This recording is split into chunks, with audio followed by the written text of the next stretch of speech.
infrastructure projects.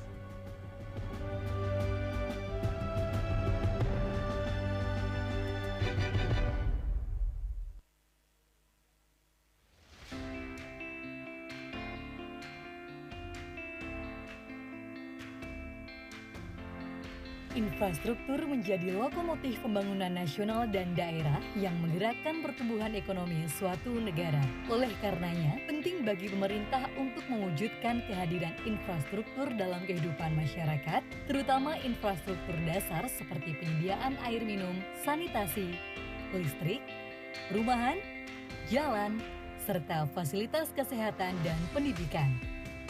Guna mendorong pertumbuhan yang inklusif di wilayah Indonesia yang berupa kepulauan, pemerintah juga terus mendorong pembangunan infrastruktur konektivitas seperti pembangunan pelabuhan, bandara, moda transportasi massal, jalan tol, dan konektivitas digital. Kementerian Perencanaan Pembangunan memperkirakan kebutuhan pembiayaan infrastruktur mencapai Rp6.445 triliun sepanjang periode 2020 hingga 2024. Angka ini cukup fantastis di tengah keterbatasan anggaran. Untuk itu, pemerintah telah menyusun kebijakan dan langkah strategis untuk memenuhi kebutuhan tersebut. Salah satunya adalah dengan mengoptimalkan keterlibatan pendanaan privat melalui skema KPBU dan blended finance.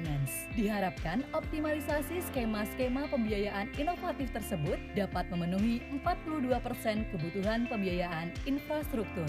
Dalam mengimplementasikan skema pembiayaan inovatif, pemerintah juga memperhatikan isu perubahan iklim, isu sosial, dan elemen kualitas lainnya dalam pembiayaan infrastruktur. Target Indonesia untuk mencapai Nationally Determined Contribution pada tahun 2030 dan komitmen pemerintah untuk memperhatikan kesinambungan fiskal, kepastian penyediaan layanan kepada masyarakat, dan keberlanjutan layanan menjadi fokus utama dalam formulasi berbagai kebijakan pembiayaan infrastruktur. Salah satunya dengan penerapan prinsip-prinsip quality infrastruktur investment dalam penyiapan proyek KPBU dan upaya membangun kerangka ESG dalam investasi proyek-proyek infrastruktur publik. Dengan demikian, struktur pembiayaan proyek dapat menarik lebih banyak investasi dari pasar keuangan global. Guna mendukung pelaksanaan skema blended finance ini, berbagai akses telah disediakan pemerintah Indonesia untuk investor, seperti akses untuk pendanaan proyek KPBU, Green Bond, dan SDG Indonesia One. Skema KPBU sendiri merupakan suatu bentuk kerjasama antara pemerintah dan badan usaha dalam penyediaan layanan infrastruktur untuk kepentingan umum yang mengacu pada spesifikasi yang telah ditetapkan sebelumnya oleh pemerintah. Dalam skema ini, sebagian atau seluruh penyediaan layanan infrastrukturnya menggunakan sumber daya badan usaha atau privat dengan memperhatikan pembagian risiko di antara para pihak. Komitmen pemerintah dalam mengembangkan skema KPBU juga telah diwujudkan dalam pembentukan berbagai institusi yang menangani KPBU.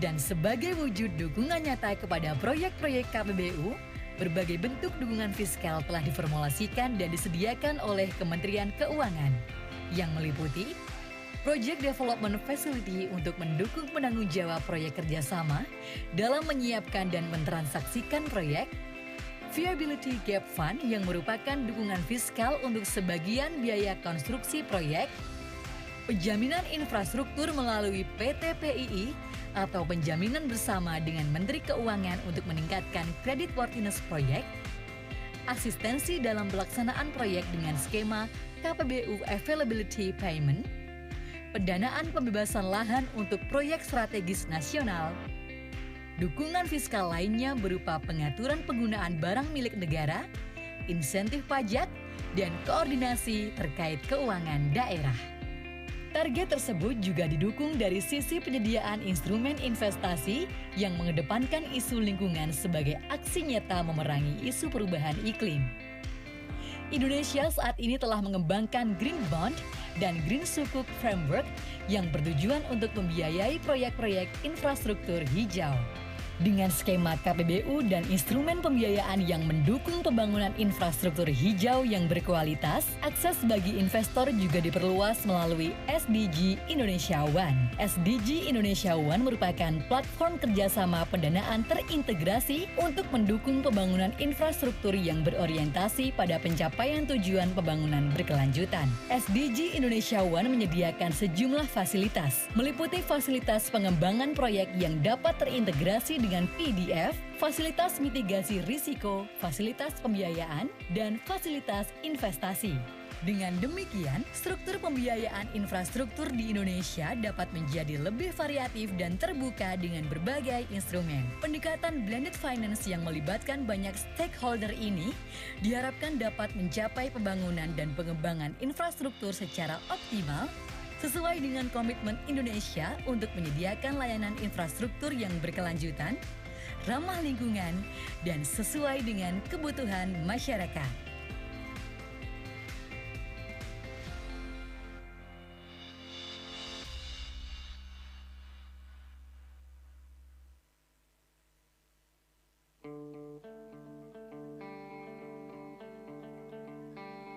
Pembangunan infrastruktur diperlukan untuk mempercepat pertumbuhan ekonomi, meningkatkan kesejahteraan masyarakat, dan mewujudkan tersedianya pelayanan publik yang lebih baik.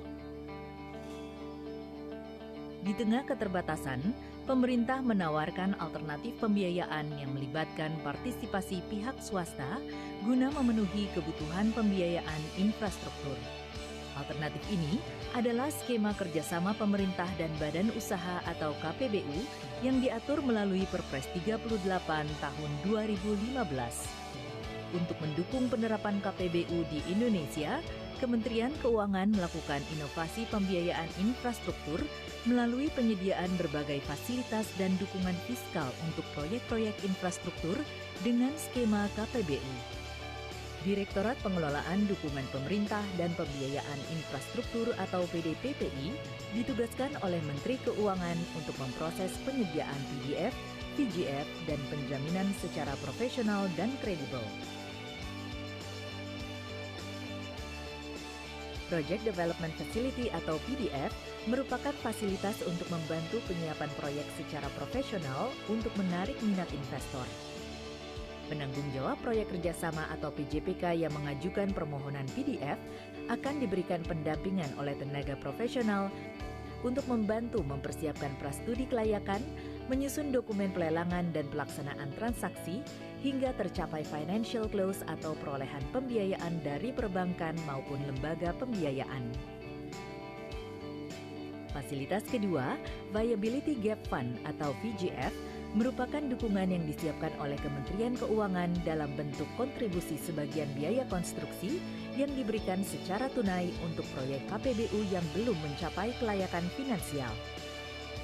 VGF akan menurunkan biaya proyek yang harus ditanggung pihak swasta sehingga meningkatkan kelayakan finansial dan memberikan tarif yang terjangkau bagi masyarakat pengguna layanan infrastruktur. Usulan permintaan VGF yang disampaikan oleh PJPK akan diproses oleh Komite VGF yang diketuai oleh Direktur Jenderal Pengelolaan Pembiayaan dan Risiko. Proses review akan dilaksanakan dengan memperhatikan kemampuan keuangan negara dan prinsip manajemen risiko yang cermat. Penjaminan infrastruktur merupakan fasilitas ketiga yang disediakan oleh Kementerian Keuangan. Fasilitas ini diberikan kepada badan usaha untuk memberi kepastian dan kenyamanan dalam berinvestasi di Indonesia. Penjaminan yang disediakan adalah pemberian jaminan atas kewajiban finansial penanggung jawab proyek kerjasama yang dilaksanakan berdasarkan perjanjian penjaminan. Penjaminan infrastruktur dilaksanakan sesuai dengan prinsip-prinsip pengendalian dan pengelolaan risiko keuangan negara guna menjaga kesinambungan APBN. Seluruh proses penjaminan infrastruktur dilakukan oleh PT Penjaminan Infrastruktur Indonesia atau PT PII. Apabila cakupan kebutuhan penjaminan melewati kapasitas modal PT PII, maka akan dilakukan penjaminan bersama antara Kementerian Keuangan dengan PT PII. Rekomendasi persetujuan penjaminan bersama dilakukan oleh Direktorat Pengelolaan Dukungan Pemerintah dan Pembiayaan Infrastruktur atau PDPPI. Inovasi terbaru yang sudah diperkenalkan oleh Kementerian Keuangan sejak tahun 2015 adalah skema pengembalian investasi Availability Payment atau AP. Skema pengembalian investasi ini juga dikenal sebagai pembayaran berdasarkan ketersediaan layanan. AP memiliki beberapa kelebihan, antara lain tidak adanya risiko permintaan atau demand risk bagi badan usaha dan kepastian pengembalian investasi bagi badan usaha karena AP termasuk dalam jenis risiko politik yang dapat dijamin oleh Kementerian Keuangan dan PT PII. Melalui 3 fasilitas dan skema AP tersebut, Kementerian Keuangan mendorong penggunaan skema KPBU dalam pembiayaan proyek-proyek infrastruktur demi terwujudnya percepatan pertumbuhan ekonomi, peningkatan kesejahteraan masyarakat, dan pelayanan publik yang lebih baik.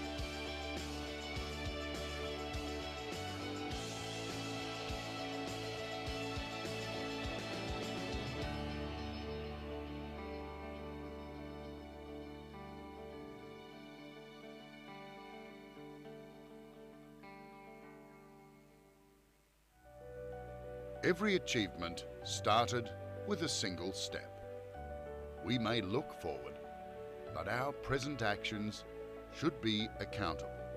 In a resource-constrained world, longevity is carved by our actions. Our actions reflects our intention. Our intention reflects our responsibilities. Time passes. Environment changes, but vitality of life remains. Every shift, every relapse, the essence of life dances above seas of time. The best time to invest is decades ago. The second best time is today. A good business makes profit. A great business makes impact. Building this nation goes beyond the value chain. It takes knowledge, it takes perseverance, it takes passion, and above all, it takes commitment. We are here to flourish, to evolve, and together we are here to leave a legacy. We are confident with our future goals by being committed to our present consistency. Our value is timeless as we catalyze a sustainable development for this nation. We preserve tomorrow's by securing today's. We are the enablers for sustainable development. We are the catalyst to secure a future that the upcoming generations can reap. We are PT Indonesia Infrastructure Finance. PT Indonesia Infrastructure Finance goes beyond the... We would like to invite all distinguished guests, ladies and gentlemen, to enter the ballroom. Please take a seat and this event will start in a few moments. Once again, we'd like to invite distinguished guests, ladies and gentlemen, to enter the ballroom. Please take a seat and this event will start in a few moments. Indonesian archipelago. We actively instigate private participation in infrastructure investment through our financing and advisory services for the good cause of building this nation. IIF stands by its sustainability values, supported by our prominent shareholders, experienced management, and talented experts. We assure that our operations are implementing social and environmental policy safeguard that is accredited on a global scale.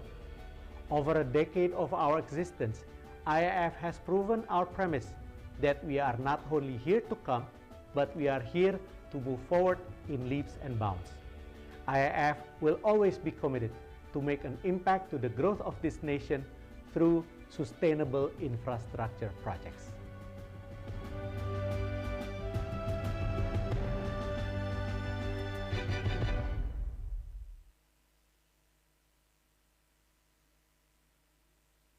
Once again, we'd like to invite all distinguished guests, ladies and gentlemen, please enter the ballroom and you kindly take a seat. This event will start in a few moments.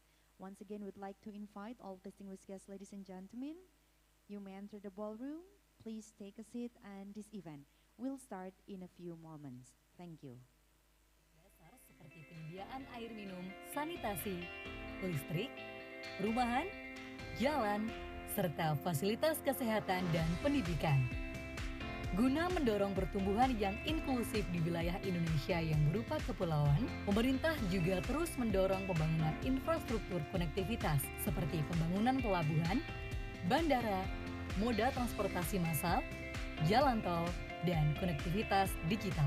Kementerian Perencanaan Pembangunan memperkirakan kebutuhan pembiayaan infrastruktur mencapai Rp6.445 triliun sepanjang periode 2020 hingga 2024. Angka ini cukup fantastis di tengah keterbatasan anggaran. Untuk itu, pemerintah telah menyusun kebijakan dan langkah strategis untuk memenuhi kebutuhan tersebut. Salah satunya adalah dengan mengoptimalkan keterlibatan pendanaan privat melalui skema KPBU dan blended finance. Diharapkan optimalisasi skema-skema pembiayaan inovatif tersebut dapat memenuhi 42% kebutuhan pembiayaan infrastruktur.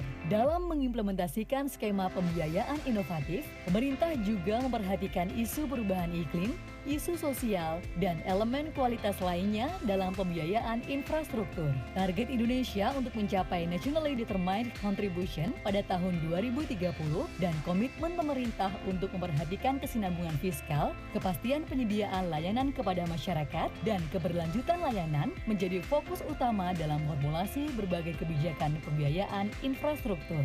Salah satunya dengan penerapan prinsip-prinsip quality infrastruktur investment dalam penyiapan proyek KPBU dan upaya membangun kerangka ESG dalam investasi proyek-proyek infrastruktur publik. Dengan demikian, struktur pembiayaan proyek dapat menarik lebih banyak investasi dari pasar keuangan global.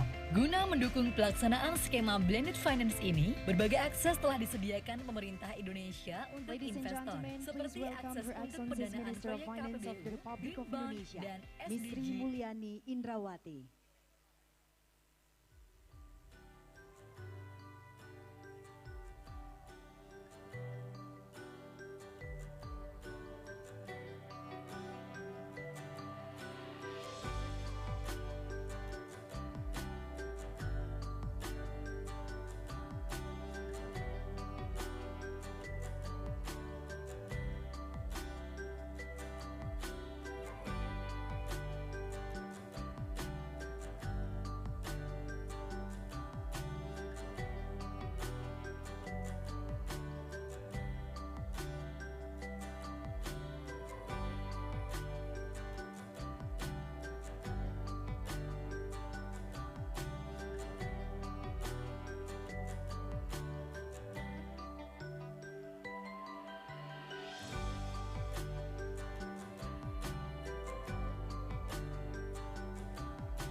Distinguished guests, ladies and gentlemen, we invite everyone please enter the ballroom and please take a seat because we are going to start this event in a few moments.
Assalamualaikum warahmatullahi wabarakatuh. Om Swastiastu. Salam sejahtera untuk kita semua. Shalom, Namo Buddhaya, salam kebajikan. May peace be upon us. Good morning, all distinguished guests, ladies and gentlemen.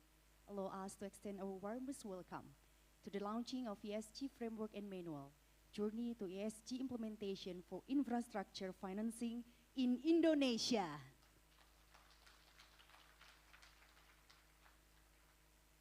Ladies and gentlemen, we start our agenda today with National Anthem, the Republic of Indonesia, Indonesia Raya. Ladies and gentlemen, please rise.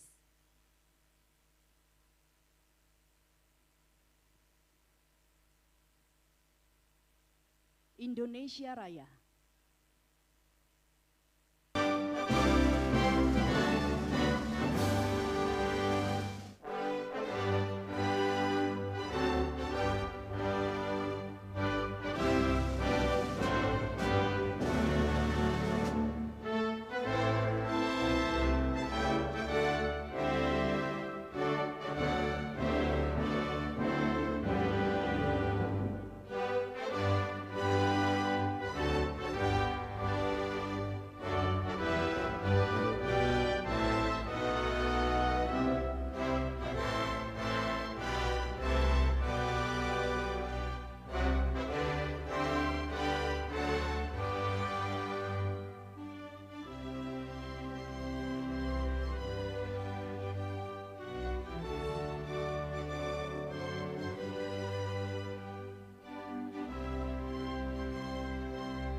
Thank you, ladies and gentlemen. Please be seated.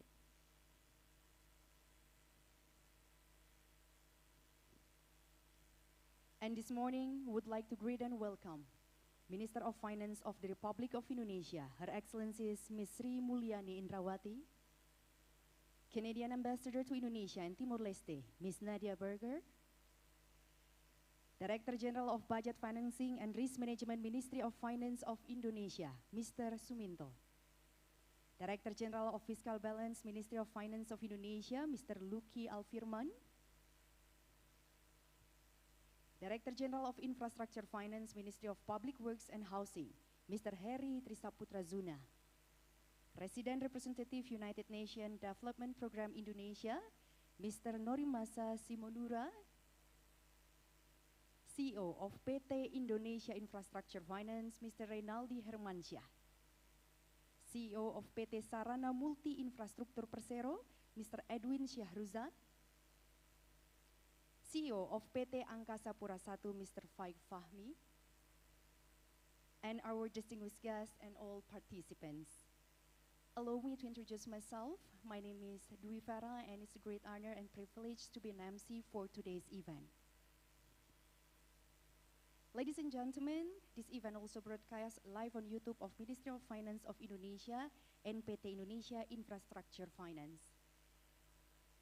And ladies and gentlemen, today we are gladly gathering in this event for the launching of the ESG Framework and Manual for Government Support and Facilities in Infrastructure Financing. The ESG Framework and Manual is the first ESG policy established by the Ministry of Finance in Infrastructure Financing. This initiative is a contribution from the Ministry of Finance to support the achievement of Indonesia's commitment to the Sustainability Development Agenda and climate change target. Distinguished guests, ladies and gentlemen, to begin with, allow us to invite CEO of PT Indonesia Infrastructure Finance, Mr. Reynaldi Hermansyah, to deliver the opening remarks.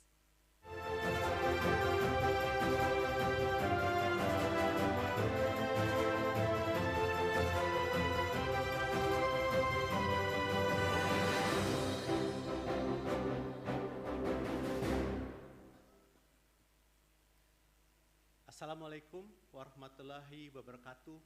Shalom, Om Swasti, Nama Budaya, salam kebajikan, dan selamat pagi kepada bapak-bapak dan ibu-ibu sekalian. Her Excellency, the Minister of Finance of the Republic of Indonesia, Ibu Sri Mulyani Indrawati, Secretary General of the Ministry of Finance, Bapak Heru Pambudi, Director General of Fiscal Balance, Ministry of Finance of Indonesia, Bapak Luki Alfirman, Director General of Financing and Risk Management, Ministry of Finance of the Republic of Indonesia, Bapak Suminto, Ambassador of Canada for Indonesia, Ms. Nadia Berger, World Bank Country Director for Indonesia in Timor-Leste, I believe should be joining Ms. Satu Kahkonen, Resident Representative of the United Nations Development Program for Indonesia, His Excellency Mr. Norimasa Shimomura, distinguished speakers and panelists, participants, ladies and gentlemen. Today, despite of all the challenges that we face, we are able to gather in person together and remain persistent and optimistic. As the theme of this year Indonesia's presidency of G20, which is Recover Together, Recover Stronger, here we are all together and stronger. As we are reaching the pinnacle of the Indonesia's G20 presidency, we are gathered today to witness the launching of a framework along with its manual that intend to secure our national growth through security and soundness, otherwise known as environmental, social, and governance.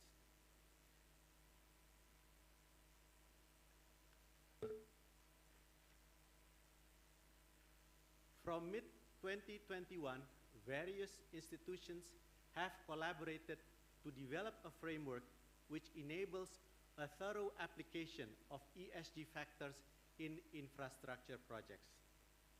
The awareness of sustainability has steadily emerged, and now it is the time to deepen and strengthen its implementation in Indonesia. ESG is beyond a terminology. It is a value that is cascaded into technicalities, and where infrastructure plays a vital role for the nation growth to prosperity, ESG also plays a vital role. This framework is a result of a collaboration under the Ministry of Finance of the Republic of Indonesia with the UNDP, World Bank, and also the Canadian government. IIF acts as the sounding board of the Ministry of Finance.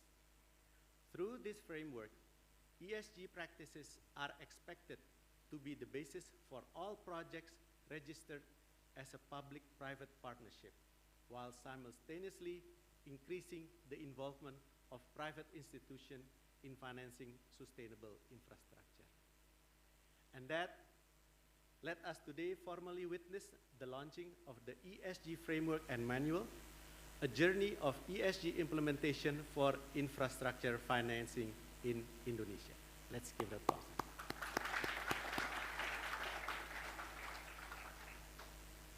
Concurrently with the launching of this ESG Framework and Manual, today we will also witness the signing between IIF and PT Angkasa Pura I for IIF ESG Advisory Services for the Corporate Transformation Program in Angkasa Pura I.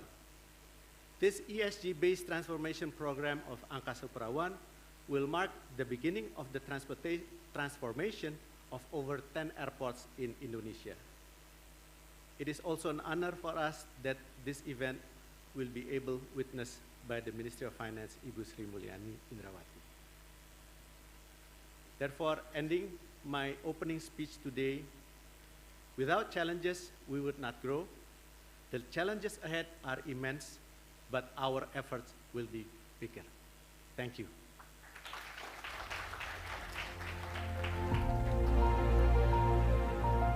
Thank you, Mr. Rinaldi Hermansyah, for the remarks. Distinguished guests, ladies and gentlemen, next allow us to invite Director of General of Budget, Financing and Risk Management, Minister of Finance of Indonesia, Mr. Suminto, to deliver the welcoming remarks.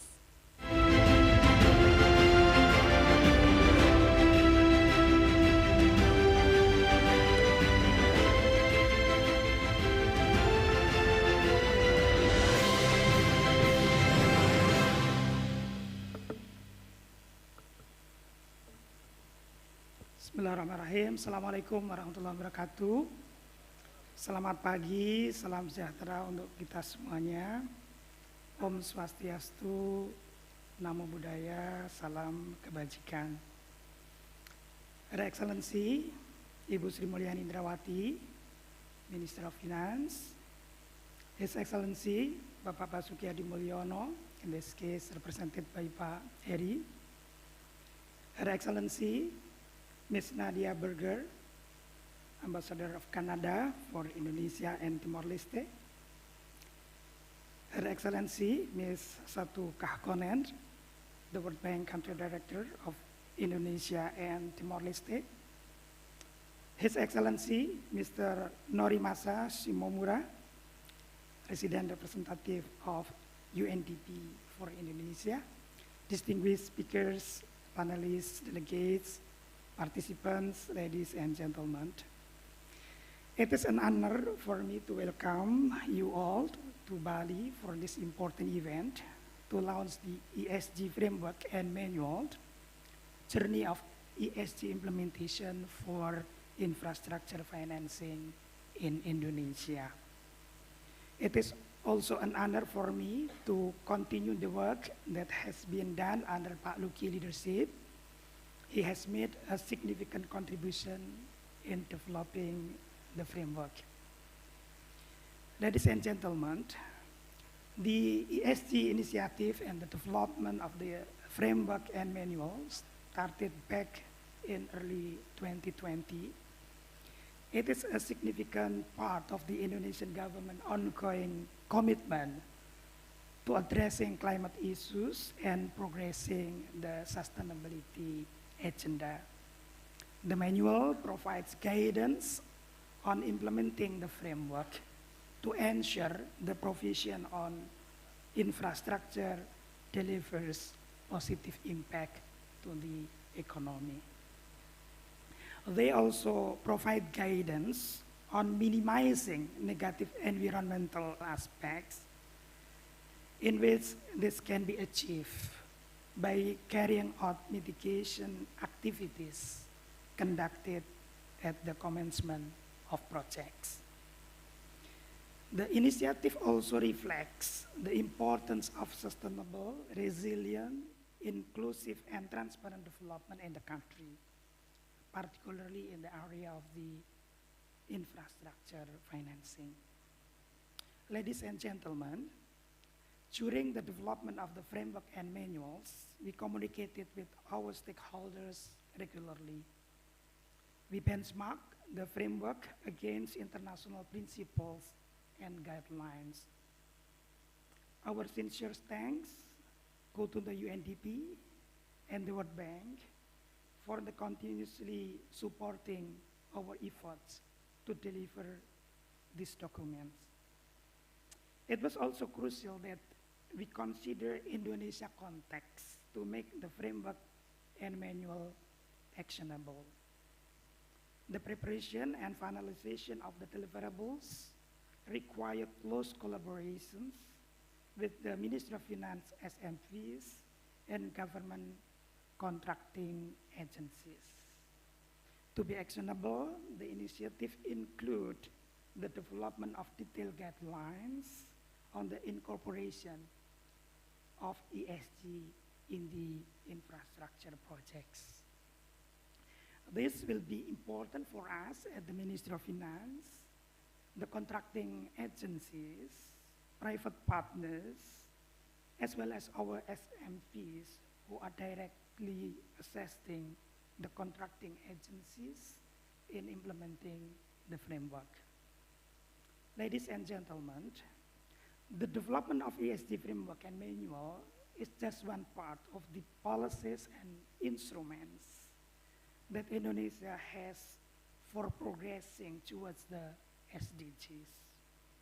In the context of public financing, the 2018 Green Sukuk Framework and 2021 SDG Framework have provided mechanism for the issuance of the thematic bonds by the government.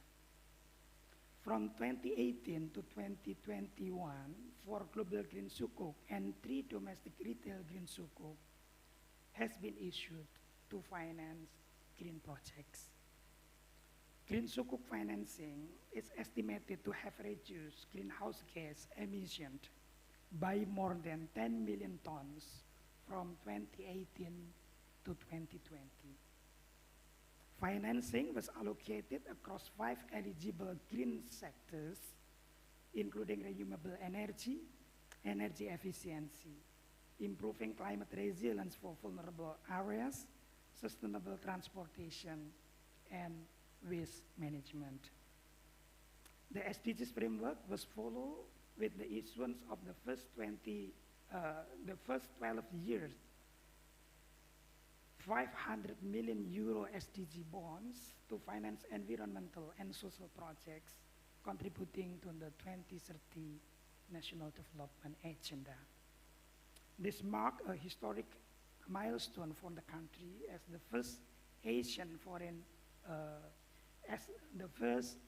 sovereign to issue a euro-denominated SDG bond. In the broader fiscal policy context, there has been policies established on the climate change fiscal framework, carbon pricing policy, and energy transition mechanism. The development of the ESG framework and manuals for infrastructure financing will enrich fiscal instruments to mainstream sustainable development and achieve enhanced NDC targets. Ladies and gentlemen, in closing, I want to acknowledge the challenges that have been overcome in developing the framework and manuals. There will be more to overcome in implementation. I would like to again express thanks for the support of our development partners, including the UNDP, the Canadian government, the World Bank, and our SMVs, PTIF, PTSMI, and PTEII. I would also like to thank PTIF for your full support in organizing this event. We hope we can continue our collaboration during implementation and ongoing improvement. Only together we can address climate issues and progress towards more sustainable development. Terima kasih.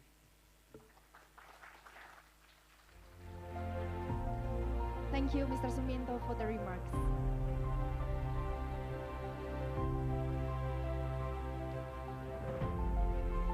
Distinguished guests, ladies and gentlemen, now we'll begin the policy dialogue on mainstreaming ESG in the government support for infrastructure investment. And the session will be moderated by Desi Anwar. Allow me to introduce the profile. Desi Anwar is a senior Indonesian anchor. She has a lot of experience on various national television. Without any further ado, ladies and gentlemen, please welcome Desi Anwar.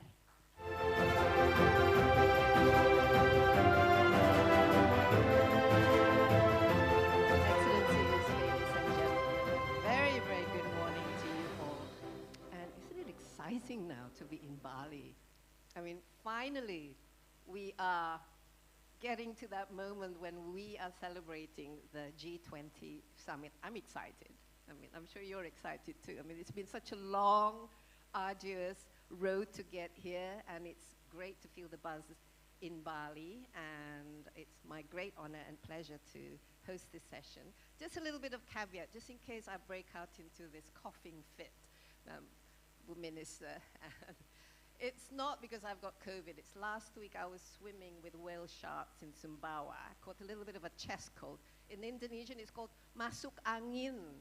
So, environmental, social, and governance. This is what we've been hearing now for the last few years, and we've heard that the whole world, we've committed to fulfilling our Sustainable Development Goals targets by 2030, to alleviate poverty and also to promote equality. We also, there's a COP27 currently going on in Egypt. We are, including Indonesia, have committed to reduce emission, and for Indonesia by 2060 we want to achieve net zero emission. So issues such as the environment, issues such as social and equality, as well as good governance, very, very important in all aspects of our lives, including businesses, and not to mention when it comes to infrastructure. Infrastructure, as we all know, is a very, very important part of development, particularly in Indonesia, where having proper infrastructure can actually reduce poverty and also improve prosperity. So without further ado, I would like to invite our illustrious speakers this morning, Ibu Sri Mulyani Indrawati, as Minister of Finance of Indonesia. Big hands, please. Come and join me on the stage.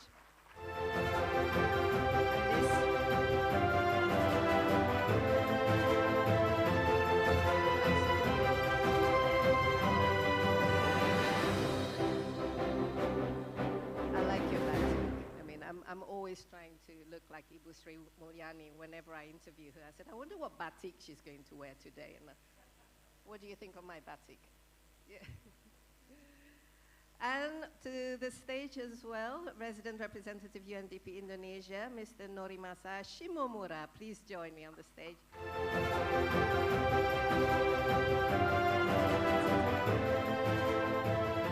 Okay, and I think because we're starting a little bit late, so we have for the next 45 minutes, we will be talking about how can we actually embed ESG into infrastructure financing and infrastructure investments. So let me start with you, Bu Sri Mulyani, because this is an initiative, I think, it's a very important initiative under the umbrella of the Ministry of Finance, of course, supported by UNDP and IIF. Now, we have been investing in infrastructure for quite a few years now, right? And, you know, the government, particularly in the Ministry of Finance, has been very instrumental in sort of supporting the PPP, the public-private partnership. So what is different now? What does it mean having ESG embedded into infrastructure investment and financing? So what's different and what can we expect from it? And more importantly, I know infrastructure is important, but why is it now important to have ESG embedded? Thank you, Desi. Very good morning to all of you. First, I would like to express my appreciation to the IIF and especially all the shareholders of the IIF who make this event possible, especially in promoting the principle of ESG. We have a Canadian ambassador here who also supporting this event through the World Bank Trust Fund. First, why ESG and why now? The need to build infrastructure for Indonesia is obvious. The commitment of the SDG 2030, in which one of the most important part of the SDG is the sustainable infrastructure, in this case, is very obvious. The financing need around 6 trillion. That is going to be like a huge money. And for Indonesia, that means also a huge money in this case. The size of the GDP of Indonesia is above the 1 trillion. So you can imagine how big is the need for building and achieving the SDG. Commitment on the Paris Agreement on climate change, in which we have our national determined contribution. That's also require a huge financing. So financing is one thing. And this is not new. You've already covering this kind of event for quite some time, Desi, and we always talk about infrastructure financing. So how we are going to be able to attract more capital not only from the public, but most importantly from the private, not only from domestic, but also globally, to finance the infrastructure. One which is required is if you adopt the principle of ESG.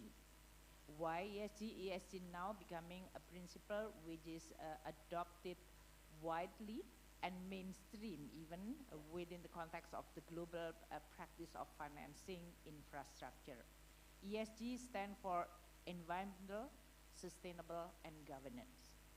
Meaning, if you build infrastructure, you are not only just building a hard brick and mortar project. Infrastructure, certainly to achieve this poverty reduction, should be designed and implemented in a way that you are not harming society, and that's why socially need to be also in a good quality or even excellent quality. Infrastructure is supposed to be improving the prosperity of the society, and so it's not harming them. The second one, that infrastructure need to be planned and implemented with good governance, no corruption for sure, and the S is the sustainability. Infrastructure is not supposed to be worsening the environment, whether this is in the form of climate change or even destruction in the form of natural environment, biodiversity and all those things. So this is really putting infrastructure as a solution which is socially compatible, good governed, and also environmentally sustainable. It's not easy, I must say. Many developing country or even developed country, they want to build infrastructure fast and cheap, of course. Fast meaning that, well, why don't we just build? Because we really need it now, desperately need it. If you talk about infrastructure, for example, like toll road, in this case, port, airport, telecommunication, water, sanitation, these are all the infrastructure which is needed for poverty reduction, for supporting growth, for increasing the productivity. But how you are going to build this infrastructure in a sustainable way, environmentally as well as socially acceptable, and also good governance. So for IIF now is going to implement this principle, and this is not yet the IIF, we have the 3 SMV special mission vehicle under the Ministry of Finance, that is PTSMI, which is actually the shareholder of the IIF together with other shareholder, PII, and then IIF. Why Ministry of Finance? Because if the Ministry of Finance promoting this kind of principle, so we are not just actually financing it for many ministry. It's supposed to be Pak Basuki is here, Pak Harry is here representing Pak Basuki as a champion for this sustainable infrastructure. We are not going to just build the infrastructure, but making sure that this infrastructure is going to be also socially, environmentally, and good governed way. And that's why Ministry of Finance promoting this ESG principle will have what you call it snowballing effect to many other ministries, to local government, because then financing is important. But we are not just providing financing, but we want to make sure that financing will be accompanied by this good principle. So that is more or less the long answer. Okay, so it will one day be all of the government ministries will embed ESG in their infrastructure financing, because obviously it's not just the Ministry of Finance. The ESG, or in the World Bank vocabulary, ADB vocabulary, you call it safeguard. It's actually the principle in which you are making sure that what you are financing is going to be not harming the society, and so on. So we will try to implement this. The question is, if you have this kind of principle, is it not just, oh, okay, we are committed to implement this kind of principle, but most importantly is how you are going to implement this. And that is exactly how the IIF, as well as our special mission vehicle, together with ministries in this case, is going to continue understanding the principle, knowing how to implement it, how to comply, and how to enforcing it. Okay, before I go to you, Norimasa Sanjas, Bu Ani, so what is an infrastructure investment, which complies with ESG look like? For example, say there's an infrastructure of building, and a renewable or anything, or like a toll road. No, what does it look like? I mean, you have the toll road, and you have the road is going to pass the people who live the residential area. And for example, you have to remove them, relocate. Relocate. So how you are going to do this in a sound principle, in which the society will also understand what is their right and what is then the responsibility of this project to do that properly in terms of the compensation, timing, and what is going to be the new environment that they are going to have. That kind of principle should be there. You talk about the toll road, which is then maybe bypassing any natural heritage, how you are going to treat that one. If you are going to actually do the CO2 emission, this is not just you are building the renewable energy, because if renewable energy may be obvious that they are going to produce energy with less CO2. But how you are going to make sure that this is environmentally also sound? Because if you talk about like a dam, are they going to destroy the biodiversity, and how you are going to treat those kind of projects? So ESG has quite a lot of on the social side, on the sustainability side, and then also on the governance side. Because governance is also, infrastructure can be very vulnerable to, usually you call it cost overrun, can be genuinely really cost overrun, because not all of them can be really well planned or can be actually see before the implementation. But there is also a cost overrun because of inefficiency or corruption. So this kind of thing that need to be differentiated. Okay, actually, these are practices that we should have been doing all this time anyway. Taking account the things that we have in the AMDAL when you want to build something, create something. But now this is going to be sort of implemented in a much more in a sort of policy direction. But Norimasa-san, the UN, SDG goals 2030, this is part of the MDGs. I mean, it's not, 2030 is just around the corner. How do you see, what's your understanding about embedding, ESG in all business practices, including especially infrastructure investment and infrastructure projects? Will this help? And because the UNDP, you're part of this, kind of the launching of the ESG framework. Sure, thank you. I'd also like to thank you, Ibu Desi.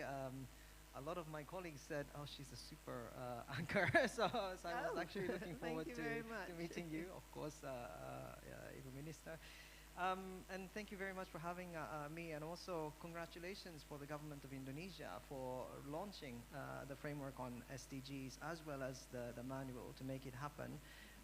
It's quite important. It's also very timely, as Deputy Minister Suminto just mentioned. Government of Indonesia just upgraded its commitment to the Paris Agreement, the NDC, from 29% to 32% without international assistance, and from 41% to 43%. I think that deserves a big clap, really, because it's good to overachieve on something. Exactly. And yesterday, I don't know, I guess this is public, because Pak Luhut was speaking to Kadin Summit, Net Zero Summit, and he was saying he thinks he can reach 35% and 45%. So this was, okay, this was something I really like to hear. And it's really timely and also shows Indonesia's leadership in this region. And the timeliness is there because the government also has this grand plan for the new capital city, which will inevitably involve the mega connectivity projects, toll roads, and railway systems. So ESG framework is really a timely endeavor. Now, speaking of the significance of infrastructure itself on the SDGs, you might remember the UNDP has issued a Human Development Report last year that talked about and introduced the concept of Anthropocene. Anthropocene is meant to mean that we human species have moved on to a new geological era where our activity hits the environment directly and the repercussion hits back the humans to the extent that it threatens the survival of human species. So this doesn't sound so good. And of course, unthoughtful infrastructure investment would be a negative force against it. But it's also undeniable that almost all the well-being of human society is enabled by infrastructure. You think about housing, you think about hospitals, schools, roads, transport systems, utilities. So it's really undeniable that our human lives and human dignity depends on the infrastructure. So the question then is, well, the question is actually not about whether or not having the infrastructure, but rather how can we make sure the investment in the infrastructure is inclusive, as the minister said, and socially unharmful, environmentally sustainable. So that's the key issue, and we have at least a part of the answer to this, which is today's topic, ESG. Implementing ESG and integrating SDGs into the development of infrastructure projects, but also in the delivery and the financing. So it's not just the infrastructure project itself, but the ecosystem around the infrastructure project has to be ESG aligned. And I think we have an opportunity because a huge private sector interest is there, because they also want to align their portfolio with ESG standard for obvious reasons.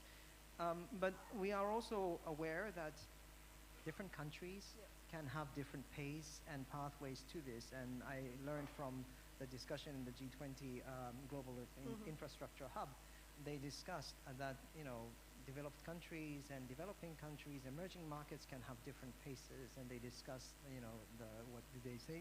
Leapfrogging pathways and special new financing schemes dedicated for new markets, taking into consideration country-specific circumstances, some constraints on capacities and financing capabilities.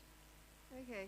Of course, this is the launch of the ESG Framework and Manual. Let's go to the Framework and Manual itself. What are we talking about? This is of the house. So how does it work? And maybe you highlight some of the framework, and also what does it mean, you know, to investors when it comes to, you know, following the manual. What does the manual look like, basically? I don't know whether that's the right question for the minister to answer, because the manual is actually not even my dirjen is actually knows, but you're asking me as a previous managing director of the World Bank, which, so you're lucky that at least I understand how this manual actually we're launching it. That's a No, I mean, it is launching, it will be launching, and that is going to be like the framework, and the manual is how you are going to implement what you call it, the social, unharmful, for example, like the infrastructure. That will be in terms of the guidance, how you are going to treat the society surrounding, directly impacted by the infrastructure. If you have to relocate, how you are going to deal the negotiation process, what kind of compensation, the mechanism to compensate.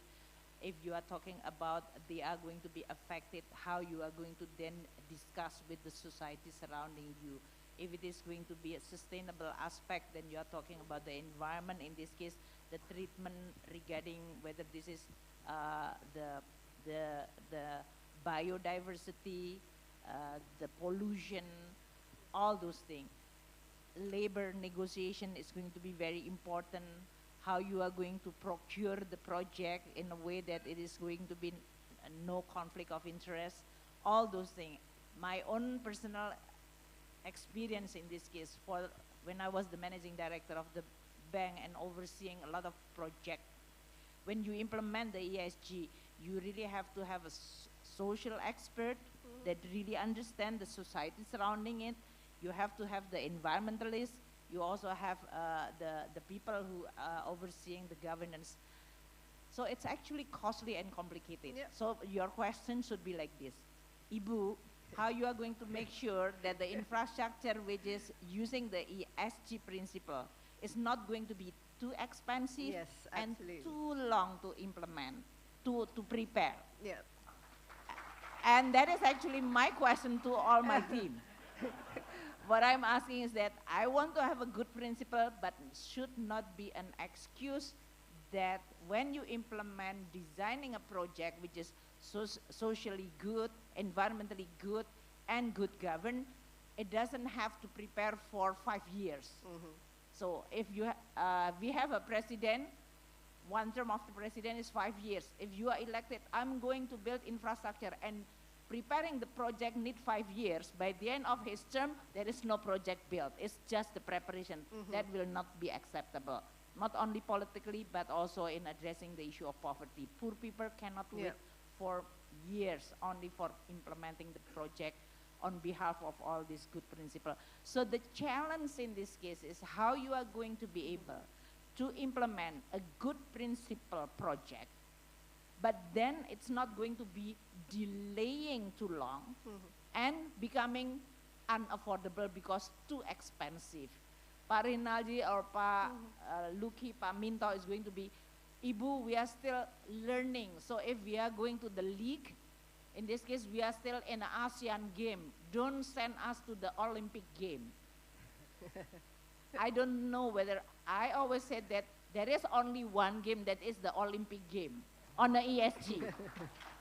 So you have to learn to be in that league, whether you prepare it or not. So you have to be really prepared for that. Okay, so it's just, you know, rather than creating more hurdles, but investors, like, they can't get away from it. It's just going to be like a policy that has to be implemented. It is, There's no kind of bargaining or finding loophole around it. But then, you know. But there is also a question regarding what you call it the local wisdom. They call it local wisdom. Negotiating with the society, whether you are in Africa, you are in India, you are in Latin America or in Indonesia, you should understand how the society behavior, value, tradition. So these are all understanding the local wisdom is very important. It doesn't mean that, oh, in Indonesia, the standard of corruption of local wisdom is like this and Latin, not like that. It doesn't mean that you are translating. No, I don't think so. It should not. So this is where the monitoring. It's more like understanding the behavior, the cultural tradition, so you're respecting people because you like it or not. Globally, people different from countries to countries. Even within one country, like Indonesia, we have Bhinneka Tunggal Ika, meaning that when you are dealing with Papua, it's going to be different from when you are dealing with Kalimantan, Sulawesi, Bali here, or even Jawa. Jawa, you have Jawa Timur, Jawa Tengah, Jawa Barat. So that kind of understanding is really needed because at the end, people need to be understood and respected in terms of their value. So infrastructure is not supposed to destroy people, as mentioned earlier. They are supposed to helping people to achieve the prosperity and dignity. And so the question is how you are going to build this kind of infrastructure. Yeah, of course, so the question is if, for example, I'm an investor, and this is for international investors as well, obviously. So well, what's in it for me? What are the incentives? Like you said, it's adding to my cost, and also the follow-up. There has to be some kind of measurement mechanism. There has to be, you know, monitoring and make sure that, you know, that there is compliance. How is this going to be done? Is this something that you? Actually, on the opening remark, Bapak Suminto, he mentioned that Indonesia just issued the SDG bond just before the upheaval. When was that, Pak? Last year. And we actually have 500 million with a very, very low price. Why? I think the investor, first, of course, they need to put money in the right instrument. But having putting the SDG is showing that Indonesia is going to use this money for the SDG. Again, this is like one principle that understood easily and providing a guarantee for the investor regarding, oh, okay, I'm investing in this good quality of project because they are adopting the SG. So then it can attract, become a catalytic, very powerful catalytic role. And actually then, if this project adopting the ESG standard, that means it's safe for me to invest in that. Safe meaning that it is not that they are actually care about the infrastructure, they also care about their own reputation. Absolutely. Right? Yeah. So I'm investing in this infrastructure which is adopting ESG, then this investor can say that I actually not only solving the problem of poverty, but I feel good and it is actually protecting my own reputation as an investor. Okay, which is very, very important these days. I mean, we are talking about environmental climate change issues, and it's becoming a planetary problem. Norimasa-san, what do you think of the Ministry of Finance initiatives, and also the framework? Presumably you know what the framework looks like, the manuals. In terms of the standards that the framework refers to, is this of, and whether it's going to be effective when it comes to implementation? Sure. I should say that the ESG framework, well, we supported the development of it, so we cannot trash it. It's actually a very good framework, and it's going to work. It's based on Yes, it has 3 pillars on environment, social, and governance, and then there are 10 standards within it, including climate, waste management, biodiversity, social criteria, cultural criteria, and many things that you can think of. It's quite effective, particularly because it's accompanied by the guidelines. But I should just say that obviously having an ESG framework is more than a win-win, because it is win for the economy, it is win for the business, and it's also win over poverty as well, because it's an investment, enabling investment for socially unharmful investment. And then, of course, it is a win for the planet. So this is a gain for all of us. And I think ESG is now a standard for at least 3-4 reasons of the future game plan in the infrastructure sector. Partly, first and foremost, I really commend the Ministry of Finance for the leadership, because having a workable, functional ESG standard is also a duty of the country and the government. And this enables the country also to ensure they protect the society, environment, and ensure that there is effective governance. But at the same time, this will help the government to also comply, meet the international commitments, be it Paris Agreement and SDGs as well. But it's not just the duties and obligations, it's more than that, because by instituting the ESG, as the minister started at the very beginning, it will start actually raising investment, and it will turn Indonesia into a country that is investment competitive, if I may call it that way. And then that has another, trickling effect, and because the credit rating, the sovereign credit rating and cost of borrowing will eventually go down for Indonesia, because the the credit rating agencies nowadays do incorporate the ESG into their assessment. But ultimately, by doing this, it needs to become a standard of the future game plan, because it's not just infrastructure. By instituting ESG framework and the practice of ESG in the infrastructure PPP initiative initially, eventually it will create a broad-based ecosystem for ESG-based investment, and more resources will start coming into the country.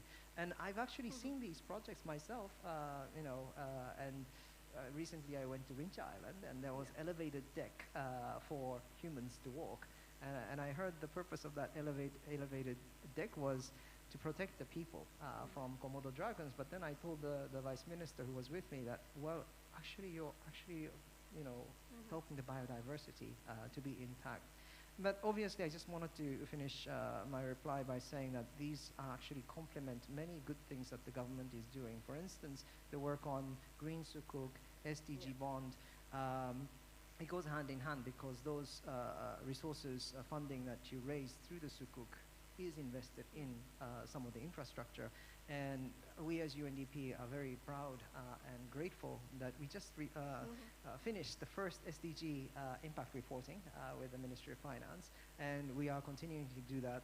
And it looks good? I mean, you see progress? Yes, it has to be good. And of course, it's a tool to learn lesson as well, because sometimes it is not perfect. And of course, we have to look at what is the part of the things that we can also learn. And this also goes very much hand in hand with energy transition business. So we work with Ministry of Finance, for instance, on the carbon tax roadmap, and then with Ministry of Energy with emissions cap roadmap, because as you can see, emissions cap and carbon tax are 2 variables of the same carbon pricing system. And then with Ministry of Environment, we work now in helping them to establish a system of carbon credit certification, registry, and monitoring, reporting, verification. So we are in that business together, and I'm also looking forward on Monday to sign a memorandum of understanding with the PTSMI on the energy transition. Okay, so is this, particularly, I mean, we're in a G20 sort of, very international forum. Is this something that investors, particularly, large investors, are excited about, financing, an ESG infrastructure projects, and also just very quickly on what the framework, the manual thing. Does it mean like there's a checklist that they have to comply with, and then somebody obviously has to go through it and follow up and monitor, and then make sure that they are doing what they're supposed to do? So this is all part of it, right? Quick answer, yes. Yes. More hurdles, like Ibu Annie said, more things to do. Yes. The challenge will be in doing it, because you have to collect data and put together a good report that is credible. And I think ESG investors out there are looking for this kind of report to come out to make sure that what they invest in this country, or let me just change the answer a little bit, because I've recently got in touch with IFI, one of the IFI, who was saying, Nori, we have a bit of a challenge. We have no doubts that the money will be spent well in this country. However, I have my own market. I need to report to stakeholders that my money was spent for the purpose that we raised the money for, which is green. Yeah. So then they were saying, can UNDP help in certifying that this was actually spent for good reasons, because we could act as an independent certifier. So there's lots of investors who are ready to do it if there is a guarantee or vouch from international organization or someone else that the money was actually spent for a good purpose. Okay, Bu Ani, I mean, you mentioned the green bonds. The Sukuk, and we've had this talk in the past, and the financial instruments. Do you actually see the appetite for green projects increasing and coming to Indonesia? And how are we doing when it comes to, attracting these investments coming in? And particularly, how are we capitalizing on our G20 presidency? Do you see sort of the money flowing in, or at least the commitments, or? Well, first, the issue of the sustainable finance, or in this case, talking to be very specific about the transition of energy, is one of the topic which is going to be addressed at the leaders level, as well as in a finance track, in which we are discussing regarding how the need for investment transition toward green can be actually also attracting more private sector capital.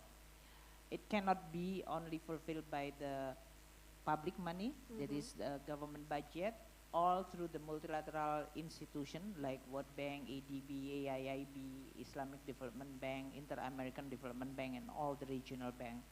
It should be also attracting more, which is most important, private sector money.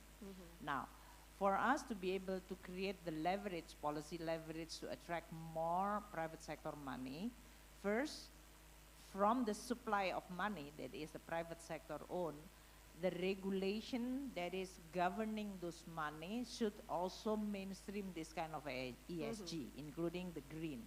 And that's why the discussion in the finance track on the G20, we talk about the FSB, Financial Sector Board, which is BIS, which is now talking more and more about environmental and climate change risk within the private sector, especially financing decision. That need to be built in within that decision. How much money they have?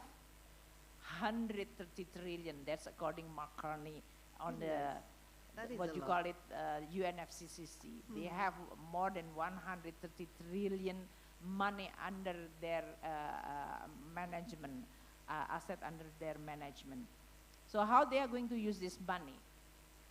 For Indonesia, of course, it's going to be one of the most important challenges, and that's why for Indonesia to be able to convince, first, they should understand Indonesia better. Ministry of Finance established special mission vehicle like PTSMI, PTPII, IIF, in order for them to become a real catalytic in translating the language of the private sector and the public sector so that they can actually jointly financing the project together. And that can be easily facilitated if we have the same principle. That is the principle which is following the green principle or ESG principle in general. And that is exactly what we are trying to do. Specifically for the energy transition mechanism, in which the Minister of Finance, working with the Minister of Environment, Minister of Energy, Pak Luhut in this case, is actually trying to build the country platform. We just launched the country platform for energy transition mechanism last July during the G20 finance ministers, in which PTSMI, here Edwin is the CEO and 40% of the shareholder of the IIF, is becoming the manager in charge for this country platform. And that's becoming also a vehicle or platform for us to be able to, okay, if Indonesia is going to transform their energy toward a greener, that's including addressing the coal power plant, but also a new renewable energy project, how we are going to be able to come up with a platform that everybody have the confidence to invest using the same platform. We also using our INA, that is Indonesia Investment Authority, our special sovereign wealth fund, in order for us to also continue bridging this catalytic role with the private sector. We've already have the commitment from the CIF, 500 million for this energy transition mechanism that can be leveraged into 4 billion. We are going, President is going to join to announce this, the ETM financing mechanism on the leaders meeting. So I'm not going to steal the show. It's going to be the President who's going to announce how much is going to be financing for this kind of, what you call it, commitment of Indonesia to transform our continued need, the growing need, demand for energy will continue certainly there, because Indonesia is middle income countries, continue growing. Our third quarter growth is 5.72%, will continue growing, and that's definitely require more energy. So the question for us, how you are going to fulfill this demand for energy which is continue growing without worsening the emission. And that's why this is going to be very critical for us to design the transition from the less green to become a greener energy. And I think we've already put quite a lot, as mentioned earlier by Nomori, carbon tax is there, cap and trade is there, carbon market now they introduce certification for the carbon so that it can create more liquidity and financing. We are now discussing with the Parliament on a Undang-Undang P2SK, that is the financial sector reform, in which the trading platform for this green instrument can be traded through the capital market in Indonesia.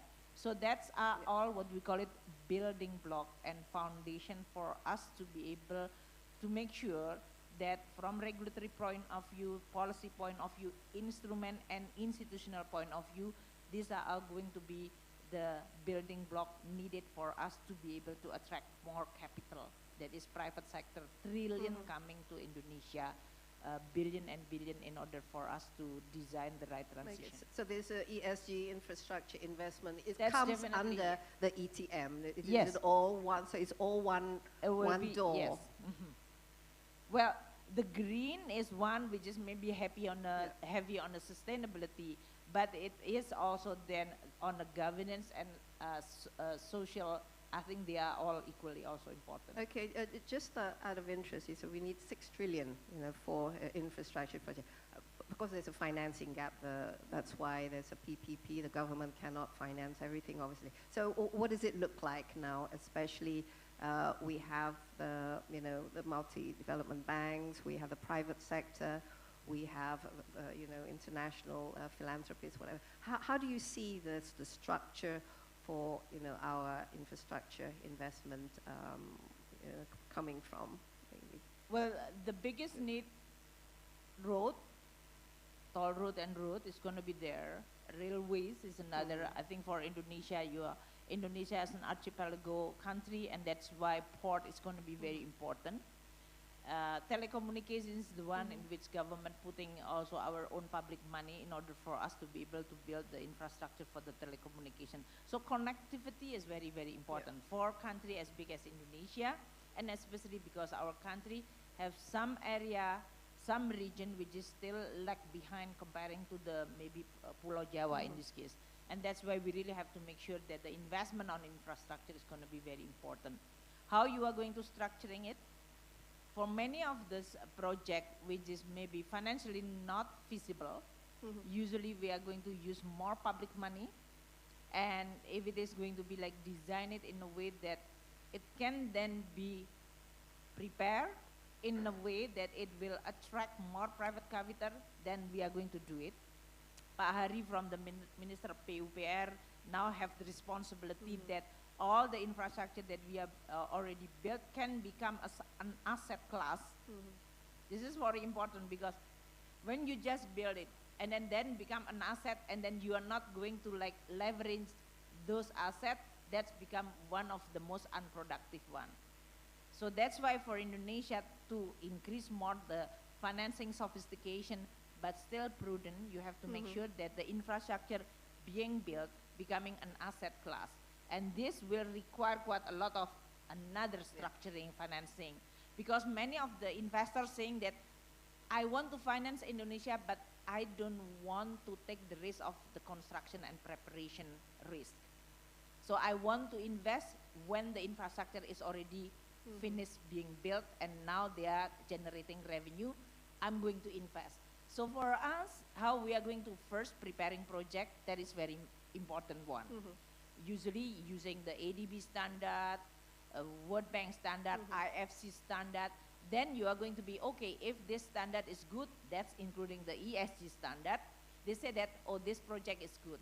Then implementing this project is going to be another hurdle. Construction cost overrun and all this implication still need to be built. That's usually the risk that some investors don't have the appetite to take those risks. They just want to have, I have money, I want to have a clean investment. And that's why they usually choose, for example, lending money, because lending it, you don't really have to think about all those hurdles. I will get the return. But how we are going to, as a country, able to attract not only in terms of borrowing, but equity financing, blending it with many other sources of financing. So that is exactly the more important of creating the asset class as well as how to put it within the market. That is all the area which we are asking our special mission vehicle to do it. Because Ministry of Finance traditionally in the past is doing our budget, we are talking about APBN, we are talking about laporan keuangan, and that's it. To have the sophistication to deal with the investors, you are going to have a totally different skill, and that is exactly what we're trying to do with special mission vehicle.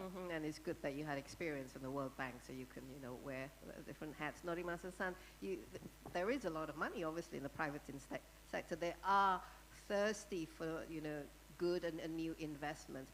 So the key, I think, it's exactly that. It's the quality of the projects at the end of the day, right? So for Indonesia, what do you find as the most attractive, and and how should the investors go about really looking for the best projects that they can find, and obviously the projects themselves have to be completely viable. Yeah, so when we talk about ESG and infrastructure investment, we're also obviously concerned about greenwashing, bluewashing, these things that we talk about. Come to think of it, our sister agency, UNEP, United Nations Environment Program, they issued a report last year saying a staggering 79% of greenhouse gas in the world is emitted from infrastructure of one sort. 79%, that's yeah, really but huge. you think about it, it's toll roads, it's hospital, education facilities, utilities, so everything is infrastructure. So definitely working on the infrastructure and greening the infrastructure is going to be a major, major push for SDGs in Paris. So that's an opportunity there. But then there's also a danger of greenwashing as well. But I think the government plays a key role there, and that's why I really commend the government of Indonesia for leading and establishing this framework to make a point that this is important. And even in G20, how many times I think the finance track, especially Sustainable Finance Working Group, which UNDP headquarters is also serving as a secretariat, they've actually referred to the importance of ESG in raising sustainable finance. And the Sustainable Finance Working Group, I think they compiled sustainable finance, so many sustainable finance reports. And they did raise concern that there are still some barriers against raising financing, sustainable financing. And they asked themselves the question, why? Because there is no enough alignment between investment and sustainability principle. There is no tool available to do that. And there is no regulatory framework and enforcement agency who actually monitors and enforces it. So there is lots of rooms for opportunities. So this ESG Framework and Manual would fill that gap. Like that would be the tool. Yes, definitely. And I think what is therefore important is I can think of 2-3 things. Definitely a robust and consistent reporting on the ESG will become the key. The manual is there. We have to do it. And it just reminds me a little bit of what we do for the Green Sukuk and SDG report, SDG bonds that UNDP is working with the Ministry of Finance on the impact reporting. So we need to do the impact reporting on the ESG as well. And as the Minister said, in doing that, the report needs to connect the dots. It needs to reference and align with the strategies, the framework, the guideline, and regulations. And it has to connect to each other. Otherwise, the report will not be credible. The other thing that I can think of is that over time, as ESG standard is implemented in the future, the government could consider raising the bar by, let's say, expanding the scope, the number of, let's say, sectors that are being, subjected to the ESG framework, number of projects. You can increase these things over time and deepen the commitment for the ESG. This is, and also do the gap analysis as you go through what is working, what is not working, and what kind of capacity needs to be built. I think Minister at the very beginning was alluded to the cost of entry, of introducing new things. It's the same thing with introduction of renewable energy and all these things in private sector. There is a cost of doing that because they need to raise awareness, they need to acquire capacities, they need to gain ability to report on them. So this needs to happen, and this probably is the fastest way for Indonesia to be aspiring to become an Olympic athlete in the ESG. But you're optimistic that we can attract those investment through good projects, and obviously the mechanism of it is very, very important, right? Definitely with these reportings, and then if the world finds out that Indonesia is already implementing and even going deeper, giving itself a harder, sort of higher bar. The other thing I think is important is not so many countries are actually vocally aspiring or leading this area. So Indonesia can actually become a center of creating an alliance, global alliance for ESGs. It puts Indonesia at the center of it, but at the same time, it creates a peer-to-peer pressure among the interested countries, so that there is less of greenwashing and all that. So I think there's a huge opportunity that this country can actually contribute to other countries, and then aspire to be even better inside you Indonesia. see a lot of, is greenwashing a thing in Indonesia? Do you see this is something concerning? I mean, this is putting off potential investors, or? Well, I don't have a caseload in front of me, and I'm not accusing anyone. It's just that there is always a potential of doing this in any country, and Indonesia is not immune to it. And that's why this compliance thing exactly is very, very important. We've only got a few more minutes left. Perhaps, last words. Just in terms of the green investment, you mentioned that there's the energy transition investment that is needed, for example, to retire our coal power plants and so on. And there's the other investment, which is building renewable energy and renewable infrastructure. Now, just going forward, very quickly, as also a closing remark, what would you like to see come out of the G20 when it comes to addressing these challenges, making sure that we are getting the investment for all exactly the things that we need? So align, our needs with the investors' needs so that all our targets are achieved. Well, on the G20, the discussion regarding the infrastructure is one of the priority on the finance track, and that's why the discussion, this is not new topic at all. Actually, since I think even back to Australia or even before that, they've already put the infrastructure as one of the important topic to be discussed on the finance track especially. The question is not about why infrastructure is important, but how we are going to be able to deliver the infrastructure. Now the discussion is about the quality of infrastructure, and when you talk about quality, meaning that how you measure quality. This is exactly why this kind of standard is very important. So that's one point. Infrastructure important, but more on the quality and how you measure quality, you need to have a standard. That's including the environment. The second one, in terms of the financing, on the G20, this is also one of the most important. There is really a huge gap between the source of financing and the demand or the need for the infrastructure. And that's why within the G20, the discussion about regarding how you are going to bridge this gap, using the policy lever, you are talking about the instrument, you are talking about this standard setting, so that there will be less hurdle or obstacle for the source of financing to then reaching to the project, or for the country or the project to get the access of the financing. I think that's the most important one. The third one within this, the G20, and especially with today event, we are talking about the ESG mainstreaming, and is going to then adopt the formula and manual. I think this is going to be one of the very important journey. When you talk about formula or manual, this is not like simsalabim, like tomorrow you are going to have like sunny side up, like you are having those cooking instantly.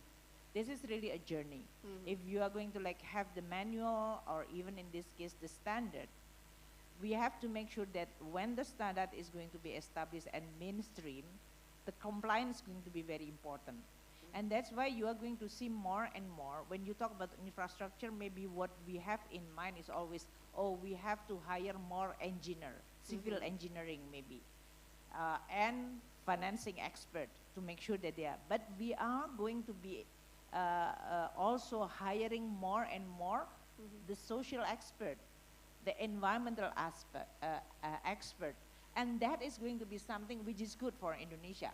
Because I think many of the social experts in Indonesia, social scientists, they need to then use their knowledge in order for them to be able to solve the real problem also in our society. That is how to deliver a good infrastructure quality. I think that's going to be the implication. So this journey is going to be long. And even for the multilateral institutions like the World Bank, ADB, their safeguard, once they adopt it, is not going to be once and forever. But they also continue refining it, reforming it. So I expect that this kind of manual as well as formula for the ESG that is going to be launched today is going to be just the beginning of all this journey, in which in the next 5 or even 10 years, we are going to continue refining it. Because it's not like once and for all, one formula which is going to be fits all for all the cases of the infrastructure. So it should be sustainable, this kind of. It will be consistently it's not going to implemented change and after reviewed. 2024 suddenly. Exactly. Oops, the manual's gone. Yeah. Oh, you know. Yeah. So this is for the energy, for water, for toll road, for railroad, many other projects. I think that will are also creating. And I think, to be very honest, Desi, for the Ministry of Finance, I'm going to have quite a lot of my team who really have to learn about this. Because they can really asking mainstreaming, but they are not they don't have the ownership. I think that's not good. So for the Ministry of Finance, for example, I can imagine like my DJ budget. Pak Luki is now is going to in charge for transferring to local government. We are transferring 1/3 of our spending, which is around 800 trillion. So it's good Pak Luki now in charge for that. So I'm expecting him to mainstream that to the local government. So this is going to be something that within the Ministry of Finance, they need to have this full ownership of this principle. And you have to create, obviously. Then you have the new. cascading and mainstreaming to the all Will there be a other- special sort of department dealing with ESG? Well, I haven't like Yeah. think about it as of today, but for sure Pak Minto's division, Pak Luki division, DJ budget division, my SMV division, they are all need to understood this principle and how to implement it. Just not just reading the book. They need to go to the project and really looking at all. Yeah, and you need to have the people who understand. Like you said, you need to have the environmental The experts. good side is and we the are going to social- hire yeah. more people, which is good. More expert on this area. The people who understand this, the social issue, understand about governance, understand about the environment. So many, it's not just saying that Ibu, we've already spent money, we built this many kilometer of road, we built this kind of bridges.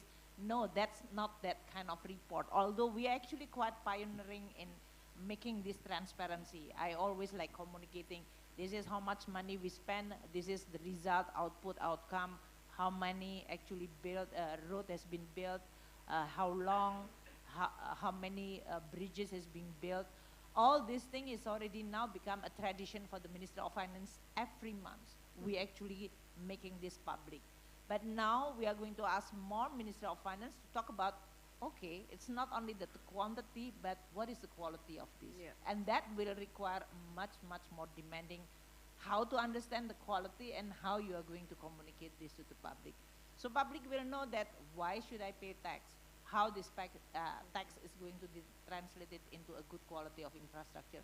I think this is part of what you call it the public confidence, public trust building, which is I think important for any democracy to actually being maintained by all of us. Okay, and I think it's great. We'll give big hands.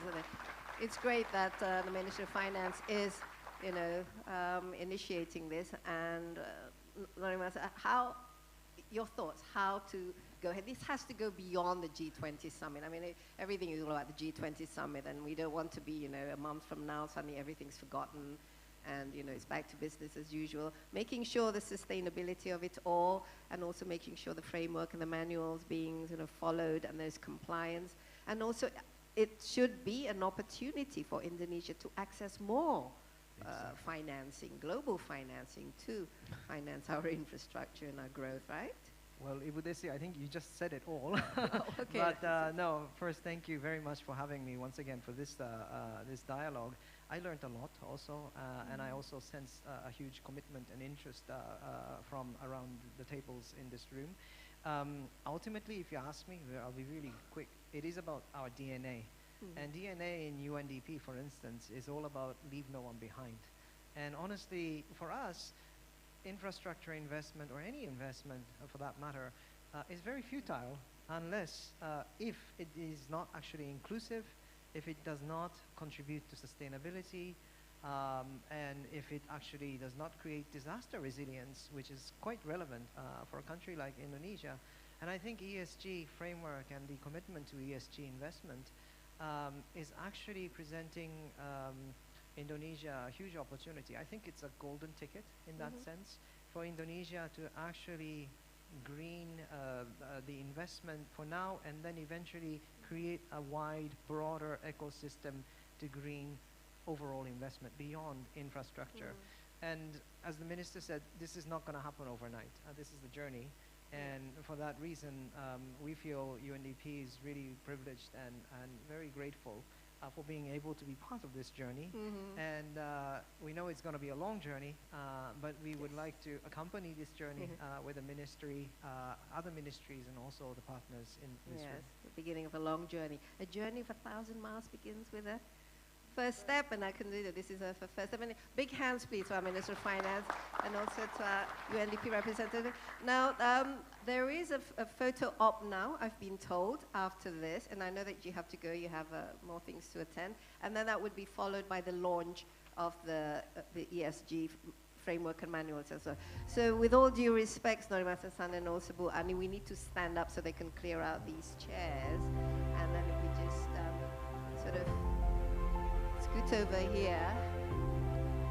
And then I would like to, let me just stand here and then, because there will be a photo op with everybody.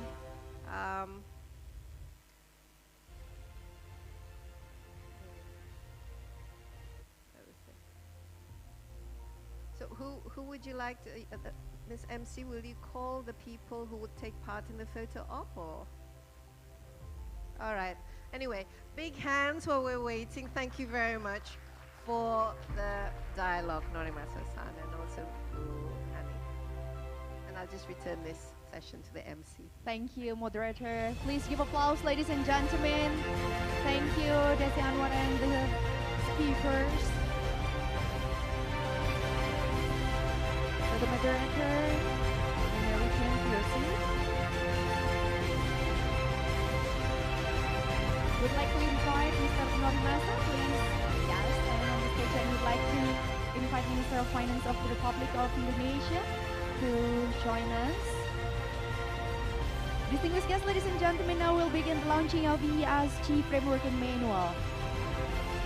And we would like to invite Ms. Nadia Berger, Canadian Ambassador to Indonesia and Timor-Leste.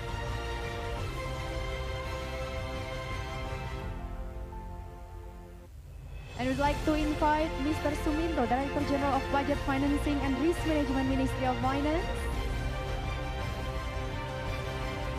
And we'd like to invite Director General of Fiscal Balance, Ministry of Finance of Indonesia, Mr. Luki Alfirman. Director General of Infrastructure Financing, Ministry of Public Works and Housing, Mr. Heri Trisaputra Zuna. CEO of PT Indonesia Infrastructure Finance, Mr. Reynaldi Hermansyah. CEO of PT Sarana Multi Infrastruktur Persero, Mr. Edwin Syahruzal. And Director of Business of Indonesia Infrastructure Guarantee Fund, Mr. Andre Permana.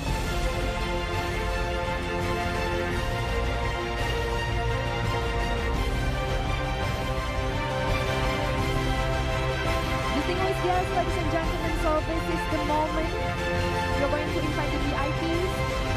We'll touch the LED screen together on the screen. So may we invite all the VIPs on my count to touch the screen. Okay? Ladies and gentlemen, on my count, 3, 2, 1.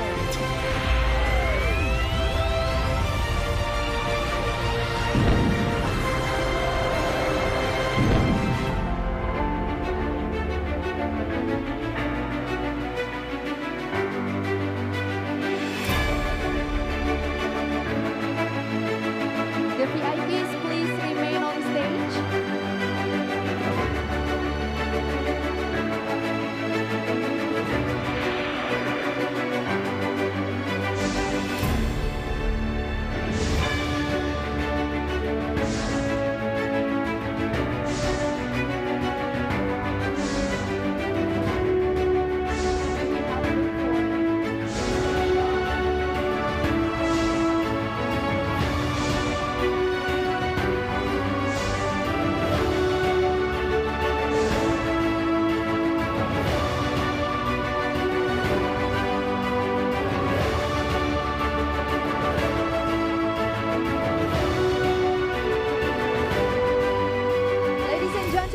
Give big round of applause for the launching of ESG Framework and Manual.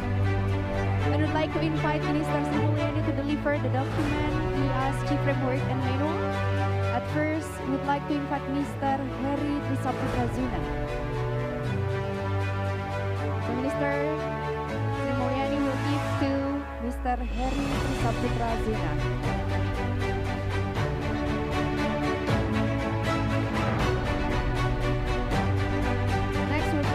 Mr. Reynaldi Hermansyah.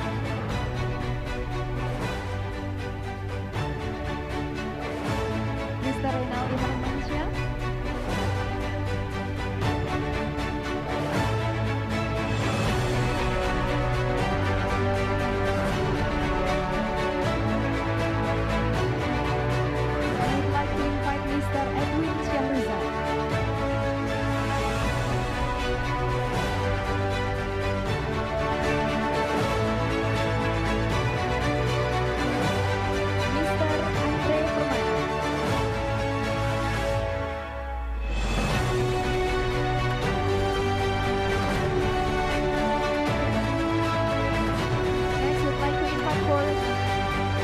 foto.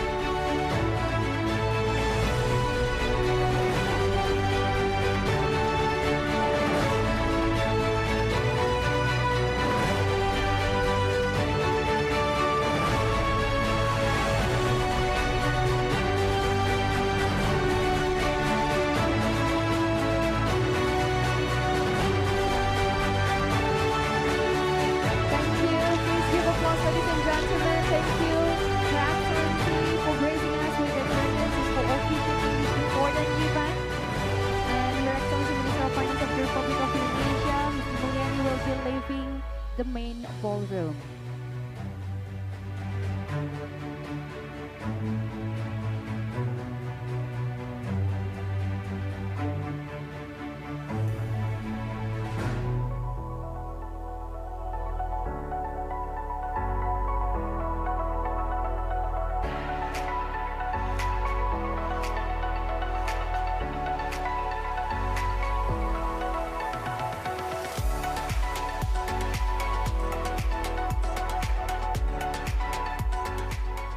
Excellencies, ladies and gentlemen, before we begin the dialogue session, I'd like to inform you for the full document of the ESG Framework and Manual can be downloaded on the Indonesia PPP's website via the QR link shown on the screen and prepared on the table.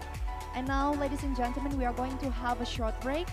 So we'd like to invite all distinguished guests, ladies and gentlemen, please enjoy the short break, and there's also a coffee break in the foyer area.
guests, ladies and gentlemen, may we invite everyone, please kindly take your seat because we are going to continue for the next session. Once again, we would like to invite all distinguished guests, ladies and gentlemen, please kindly take your seat because we are going to start this event and continue for the next session in a few moments. Thank you.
infrastruktur menjadi lokomotif pembangunan nasional dan daerah yang menggerakkan pertumbuhan ekonomi suatu negara.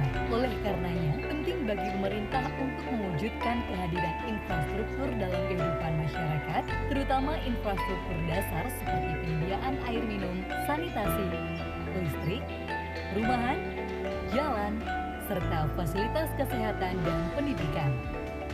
Guna mendorong pertumbuhan yang inklusif di wilayah Indonesia yang berupa kepulauan, pemerintah juga terus mendorong pembangunan infrastruktur konektivitas seperti pembangunan pelabuhan, bandara, moda transportasi massal, jalan tol, dan konektivitas digital.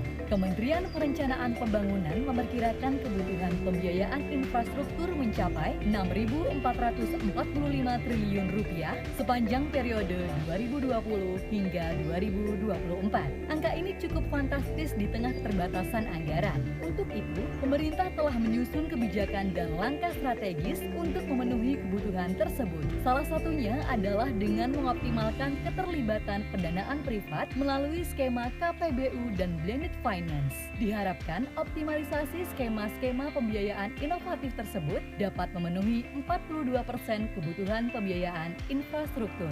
Dalam mengimplementasikan skema pembiayaan inovatif, pemerintah juga memperhatikan isu perubahan iklim, isu sosial, dan elemen kualitas lainnya dalam pembiayaan infrastruktur. Target Indonesia untuk mencapai Nationally Determined Contribution pada tahun 2030 dan komitmen pemerintah untuk memperhatikan kesinambungan fiskal, kepastian penyediaan layanan kepada masyarakat, dan keberlanjutan layanan menjadi fokus utama dalam formulasi berbagai kebijakan pembiayaan infrastruktur. Salah satunya dengan penerapan prinsip-prinsip quality infrastruktur investment dalam penyiapan proyek KPBU dan upaya membangun kerangka ESG dalam investasi proyek-proyek infrastruktur publik. Dengan demikian, struktur pembiayaan proyek dapat menarik lebih banyak investasi dari pasar keuangan global. Guna mendukung pelaksanaan skema blended finance ini, berbagai akses telah disediakan pemerintah Indonesia untuk investor, seperti akses untuk pendanaan proyek KPBU, Green Bond, dan SDG Indonesia One. Skema KPBU sendiri merupakan suatu bentuk kerjasama antara pemerintah dan badan usaha dalam penyediaan layanan infrastruktur untuk kepentingan umum yang mengacu pada spesifikasi yang telah ditetapkan sebelumnya oleh pemerintah. Dalam skema ini, sebagian atau seluruh penyediaan layanan infrastrukturnya menggunakan sumber daya badan usaha atau privat dengan memperhatikan pembagian risiko di antara para pihak. Komitmen pemerintah dalam mengembangkan skema KPBU juga telah diwujudkan dalam pembentukan berbagai institusi yang menangani KPBU.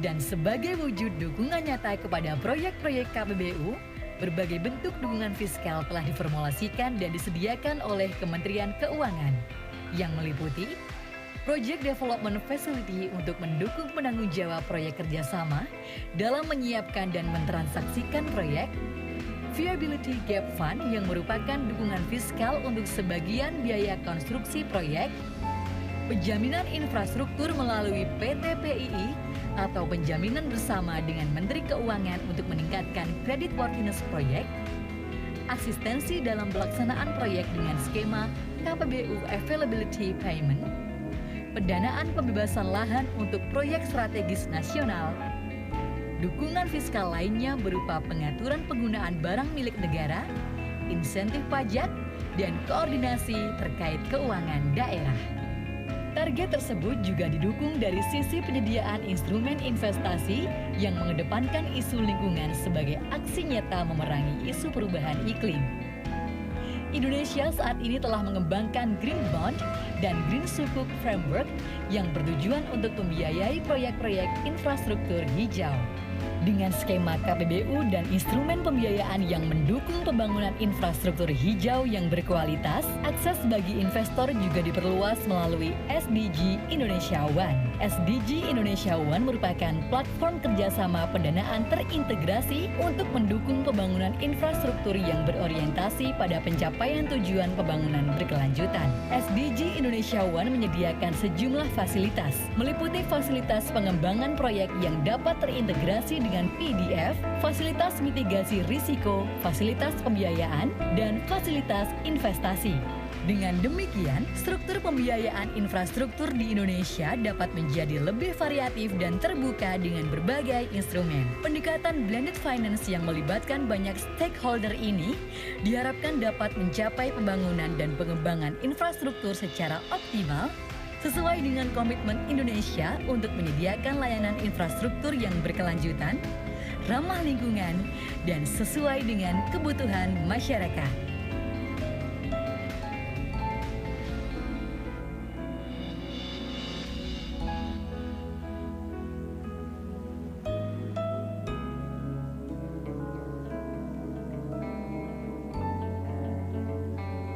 Pembangunan infrastruktur diperlukan untuk mempercepat pertumbuhan ekonomi, meningkatkan kesejahteraan masyarakat, dan mewujudkan tersedianya pelayanan publik yang lebih baik.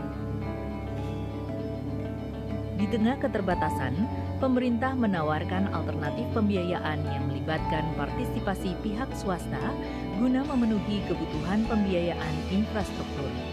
Alternatif ini adalah skema kerjasama pemerintah dan badan usaha atau KPBU yang diatur melalui Perpres 38 tahun 2015. Untuk mendukung penerapan KPBU di Indonesia, Kementerian Keuangan melakukan inovasi pembiayaan infrastruktur melalui penyediaan berbagai fasilitas dan dukungan fiskal untuk proyek-proyek infrastruktur dengan skema KPBU. Direktorat Pengelolaan Dukungan Pemerintah dan Pembiayaan Infrastruktur atau PDPPI ditugaskan oleh Menteri Keuangan untuk memproses penyediaan PDF, VGF, dan penjaminan secara profesional dan kredibel. Project Development Facility atau PDF merupakan fasilitas untuk membantu penyiapan proyek secara profesional untuk menarik minat investor.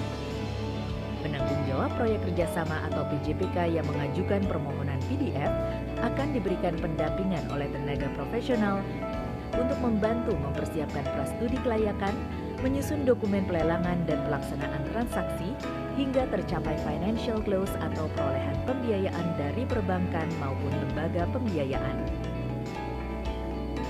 Fasilitas kedua, Viability Gap Fund atau VGF, merupakan dukungan yang disiapkan oleh Kementerian Keuangan dalam bentuk kontribusi sebagian biaya konstruksi yang diberikan secara tunai untuk proyek KPBU yang belum mencapai kelayakan finansial. VGF akan menurunkan biaya proyek yang harus ditanggung pihak swasta sehingga meningkatkan kelayakan finansial dan memberikan tarif yang terjangkau bagi masyarakat pengguna layanan infrastruktur. Usulan permintaan VGF yang disampaikan oleh PJPK akan diproses oleh Komite VGF yang diketuai oleh Direktur Jenderal Pengelolaan Pembiayaan dan Risiko. Proses review akan dilaksanakan dengan memperhatikan kemampuan keuangan negara dan prinsip manajemen risiko yang cermat. Penjaminan infrastruktur merupakan fasilitas ketiga yang disediakan oleh Kementerian Keuangan. Fasilitas ini diberikan kepada badan usaha untuk memberi kepastian dan kenyamanan dalam berinvestasi di Indonesia. Penjaminan yang disediakan adalah pemberian jaminan atas kewajiban finansial penanggung jawab proyek kerjasama yang dilaksanakan berdasarkan perjanjian penjaminan. Penjaminan infrastruktur dilaksanakan sesuai dengan prinsip-prinsip pengendalian dan pengelolaan risiko keuangan negara guna menjaga kesinambungan APBN. Seluruh proses penjaminan infrastruktur dilakukan oleh PT Penjaminan Infrastruktur Indonesia atau PT PII.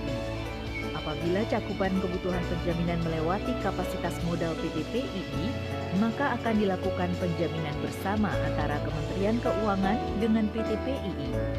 Rekomendasi persetujuan penjaminan bersama dilakukan oleh Direktorat Pengelolaan Dukungan Pemerintah dan Pembiayaan Infrastruktur atau PDPPI. Inovasi terbaru yang sudah diperkenalkan oleh Kementerian Keuangan sejak tahun 2015 adalah skema pengembalian investasi Availability Payment atau AP. Skema pengembalian investasi ini juga dikenal sebagai pembayaran berdasarkan ketersediaan layanan. AP memiliki beberapa kelebihan, antara lain tidak adanya risiko permintaan atau demand risk bagi badan usaha dan kepastian pengembalian investasi bagi badan usaha karena AP termasuk dalam jenis risiko politik yang dapat dijamin oleh Kementerian Keuangan dan PTPI. Melalui 3 fasilitas dan skema AP tersebut, Kementerian Keuangan mendorong penggunaan skema KPBU dalam pembiayaan proyek-proyek infrastruktur demi terwujudnya percepatan pertumbuhan ekonomi, peningkatan kesejahteraan masyarakat, dan pelayanan publik yang lebih baik.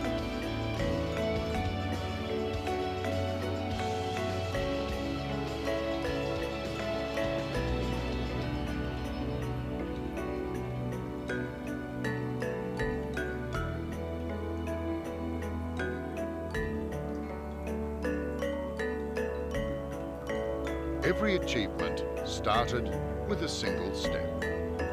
We may look forward, but our present actions should be accountable.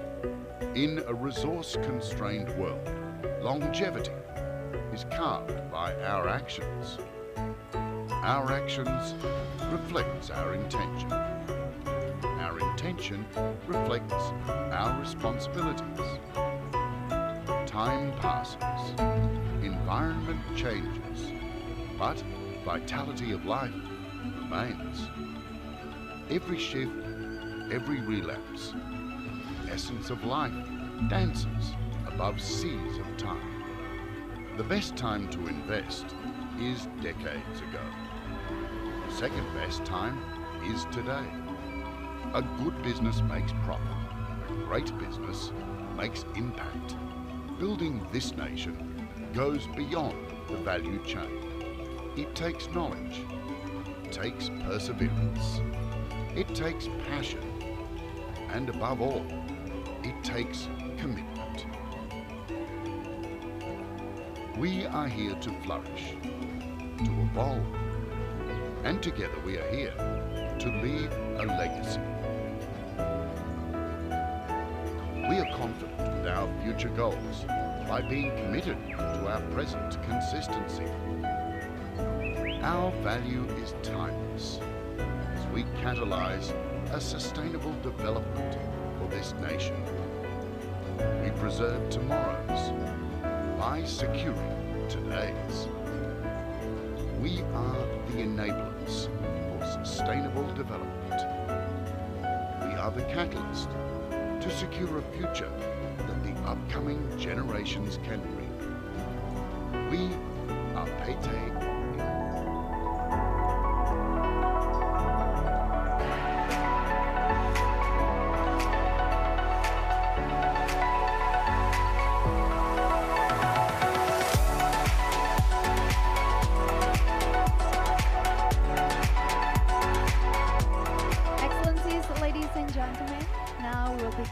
Of agreement signing between PT Indonesia Infrastructure Finance and PT Angkasa Pura I for ESG Advisory Services for Corporate Transformation Program in AP1. I'd like to invite Mr. Renaldi Hermansyah, CEO of PT Indonesia Infrastructure Finance, Mr. Faik Fahmi, CEO of PT Angkasa Pura I, Mr. Irman Boyle, Head of Advisory Group PT Indonesia Infrastructure Finance, and Mr. Yudi Rizkyardi Darun, Director of Finance and Risk Management of PT Angkasa Pura I.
invite, please take a group photo once again.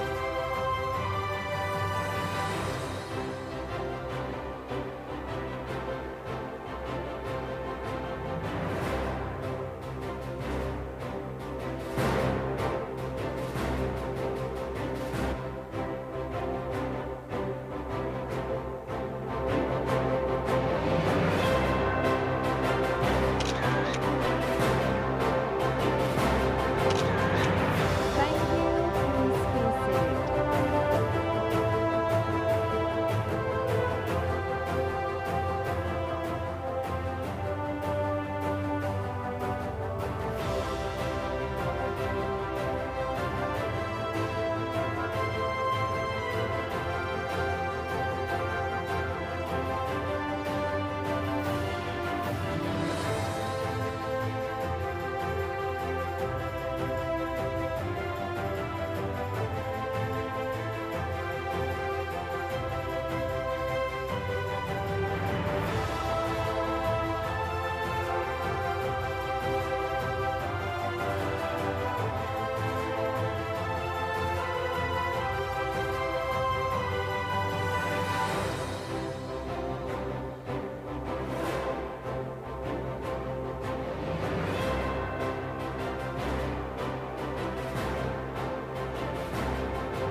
Excellencies, ladies and gentlemen, now we'll begin the dialogue session on the journey of ESG implementation in infrastructure development in Indonesia.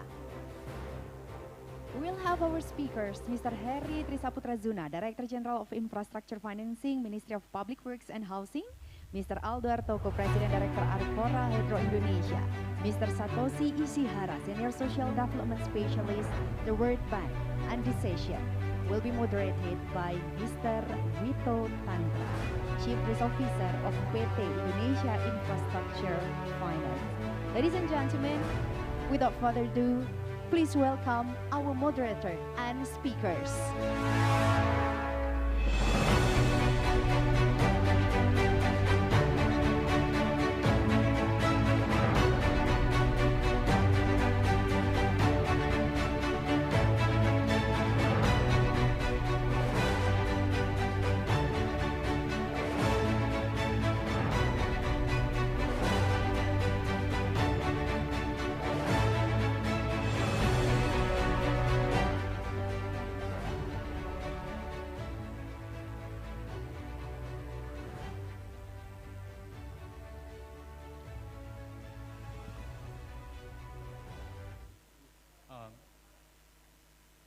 I suppose we can start.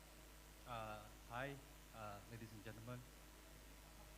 My name is Wito Tantra. I will be the moderator. I'm honored to be a moderator for this session. We have Pak Heri, we have Pak Aldo, and Pak Aldo from the Arcora, and then Satoshi from the World Bank. In the previous sessions, we hear that there's a growing concern over ESG implementations and in Indonesia. There's need to enhance where we are. The paradigm, however, is shifting. The paradigm is shifting. We are having more people believing that there's need for the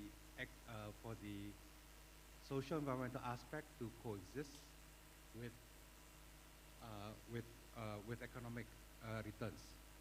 So here, the panelists basically going to share their journey in implementing ESG. So we have diversified of panelist members.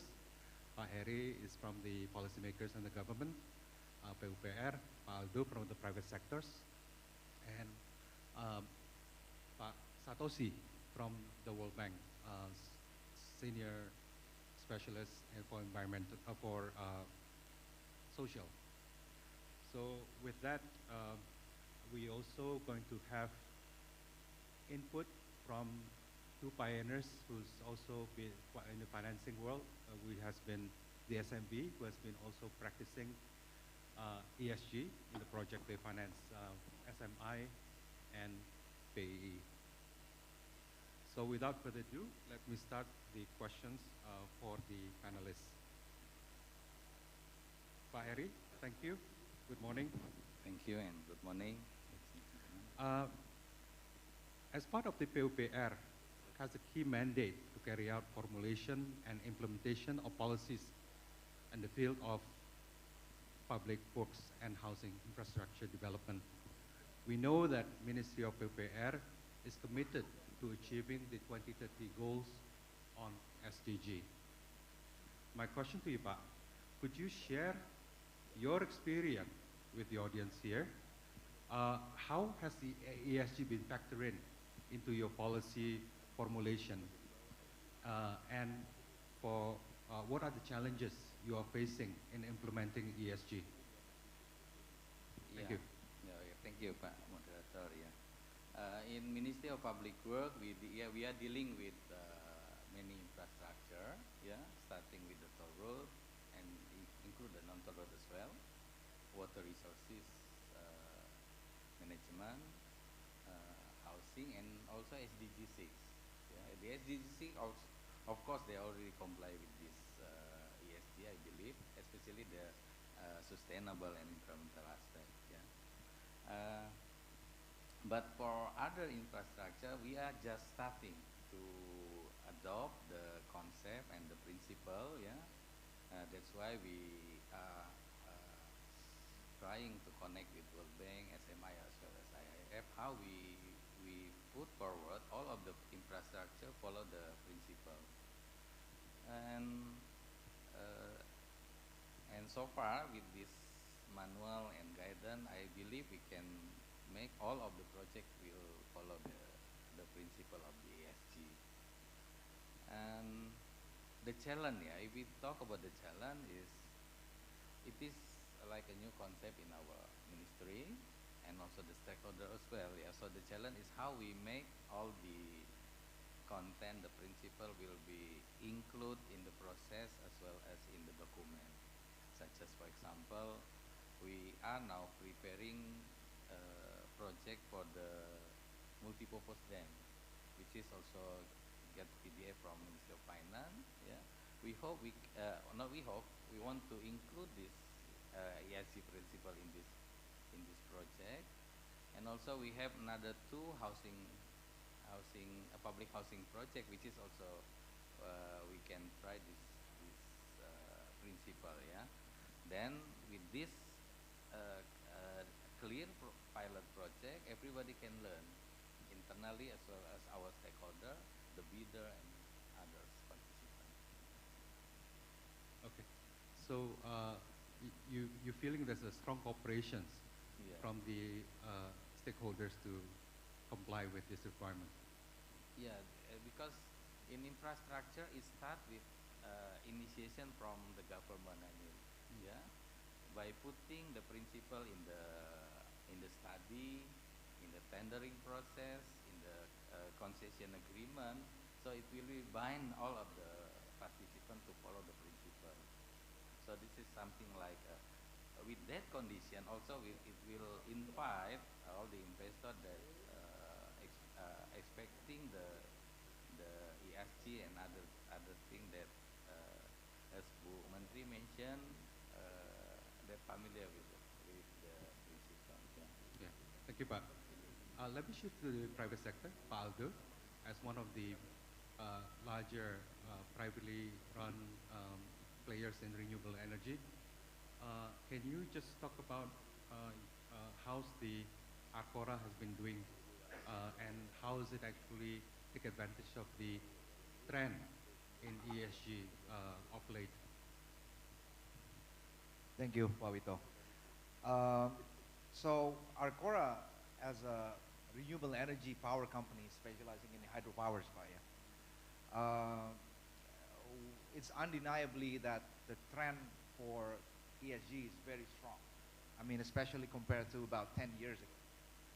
I remember when I founded the companies, we have this ideal dream of we want to provide clean energies, clean powers.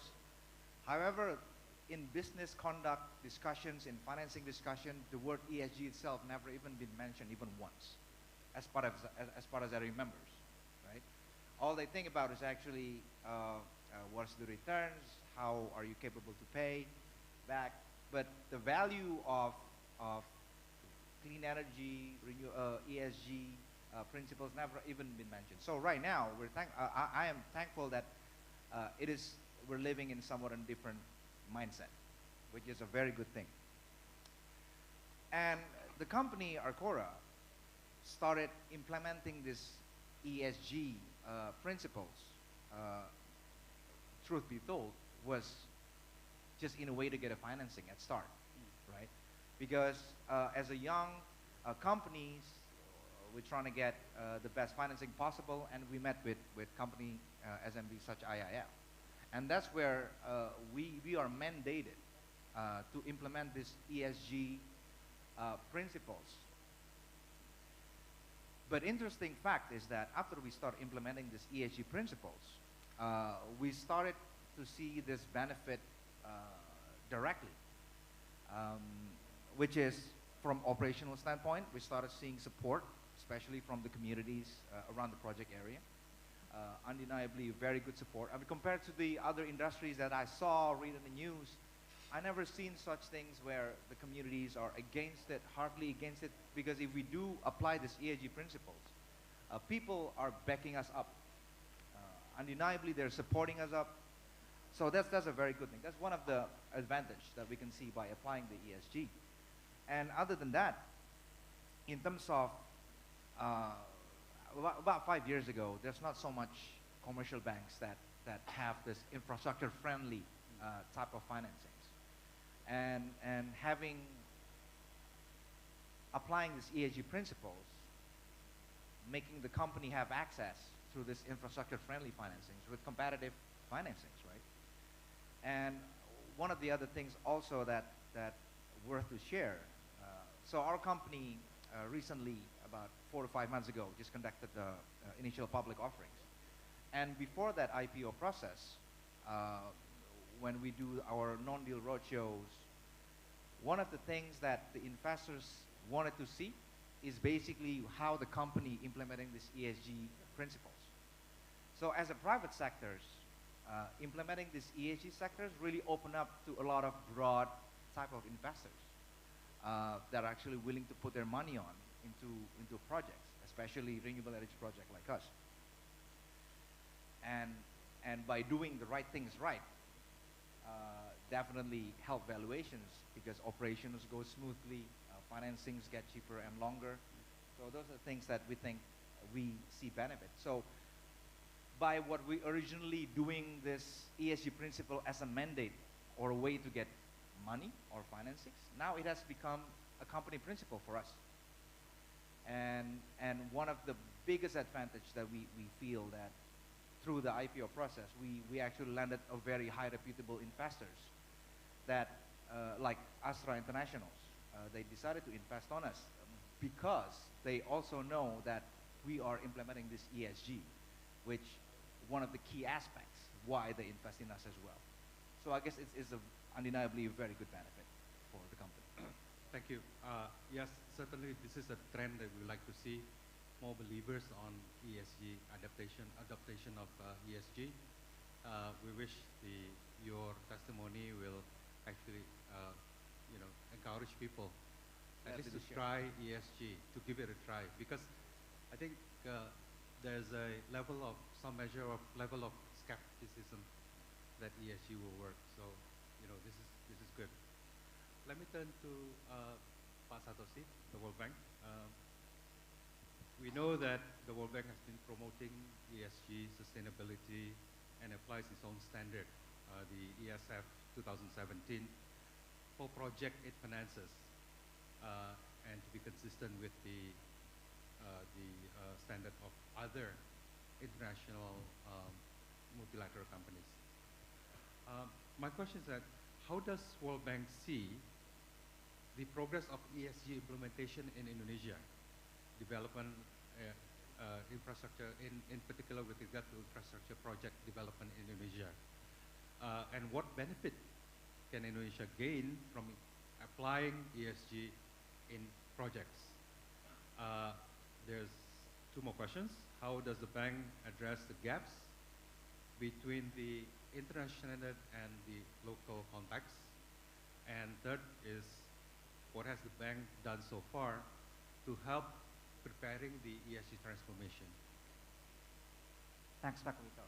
Yeah, I mean, those are very good questions. And I have to say, really, I started working in Indonesia about 2 years ago, so I cannot really tell much about the history of ESG in Indonesia. But I can say that Indonesia came a very long way when it comes to ESG performance. I can see this as a review document and see project history and so on. So, and this latest development of this ESG journey is the development of this ESG strategy and the manual. And as a result of this long history, Indonesia actually has a lot of good laws and regulations and standards and strategies and manuals, and they're really consistent with international standards. So Indonesia is quite advanced compared to many other countries I used to work in, poor countries where they need to develop more of they need to start from much lower level. But that's the biggest challenge, because always the last mile is the most biggest challenge to make. So I have experience working in Turkey, for instance. Working in Turkey is easy and difficult, because on the one hand, in Turkey is like Indonesia, a lot of good laws and regulation experts and so on, who can do a lot of work, different from very poor countries where they don't have expertise and need to hire a lot of experts and so on.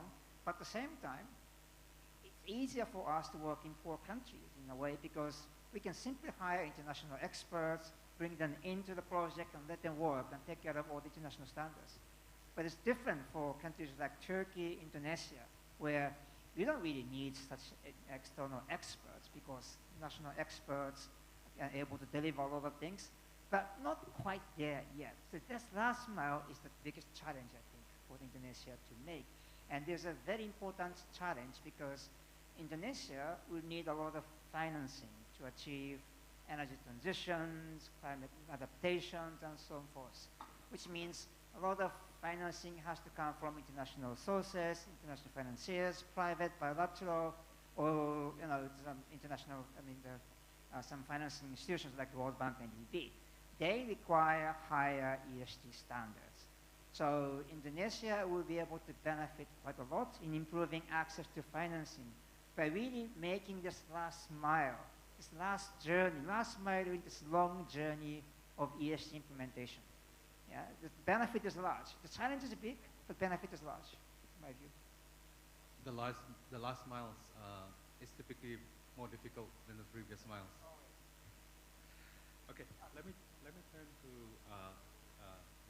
contribution from SMI, Pak Faris.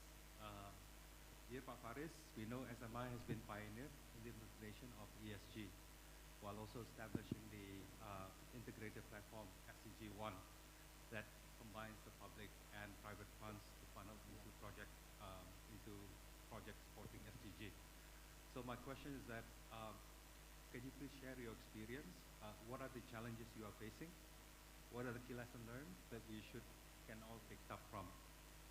Thank you, Pak Wito. Thank you. Thank you, Pak Wito, and thank you for inviting us.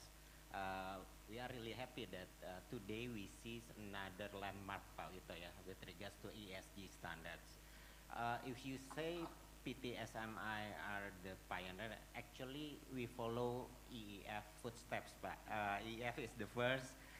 We learn a lot. Even maybe in the first transaction, we are the one who's complaining to EEF that why your requirement is too hard. But now we understand, and then I believe starting from maybe the second years of our establishment, seeing how EEF doing the good job, and then we follow your footsteps, and then we are together the one who facing those challenges.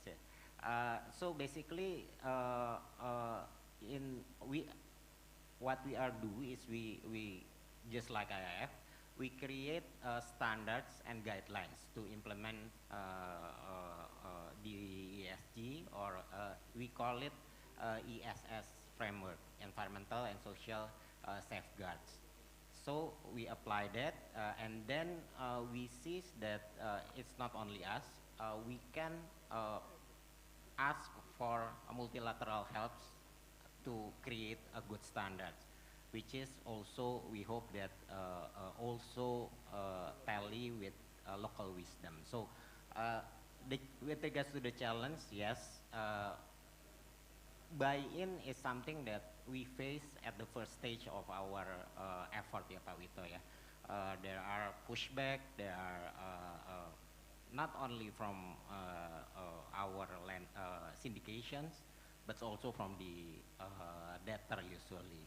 But I believe with gradual approach, we do many capacity building, we can overcome those issues.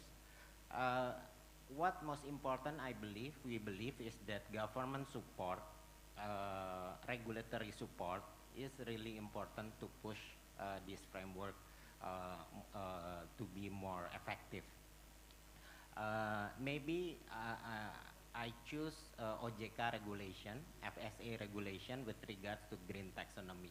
With this green taxonomy, with this regulation, many lenders now more understand, and now I believe currently we just going to follow EEF or SMI standard. I believe now with those regulations, we can have a better standards with regards to the ESG. And lastly, I believe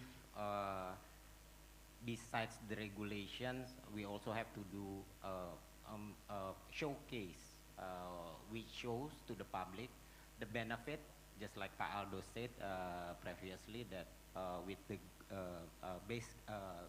business case that shows benefit of ESG, and then people will follow. Thank you, Pak.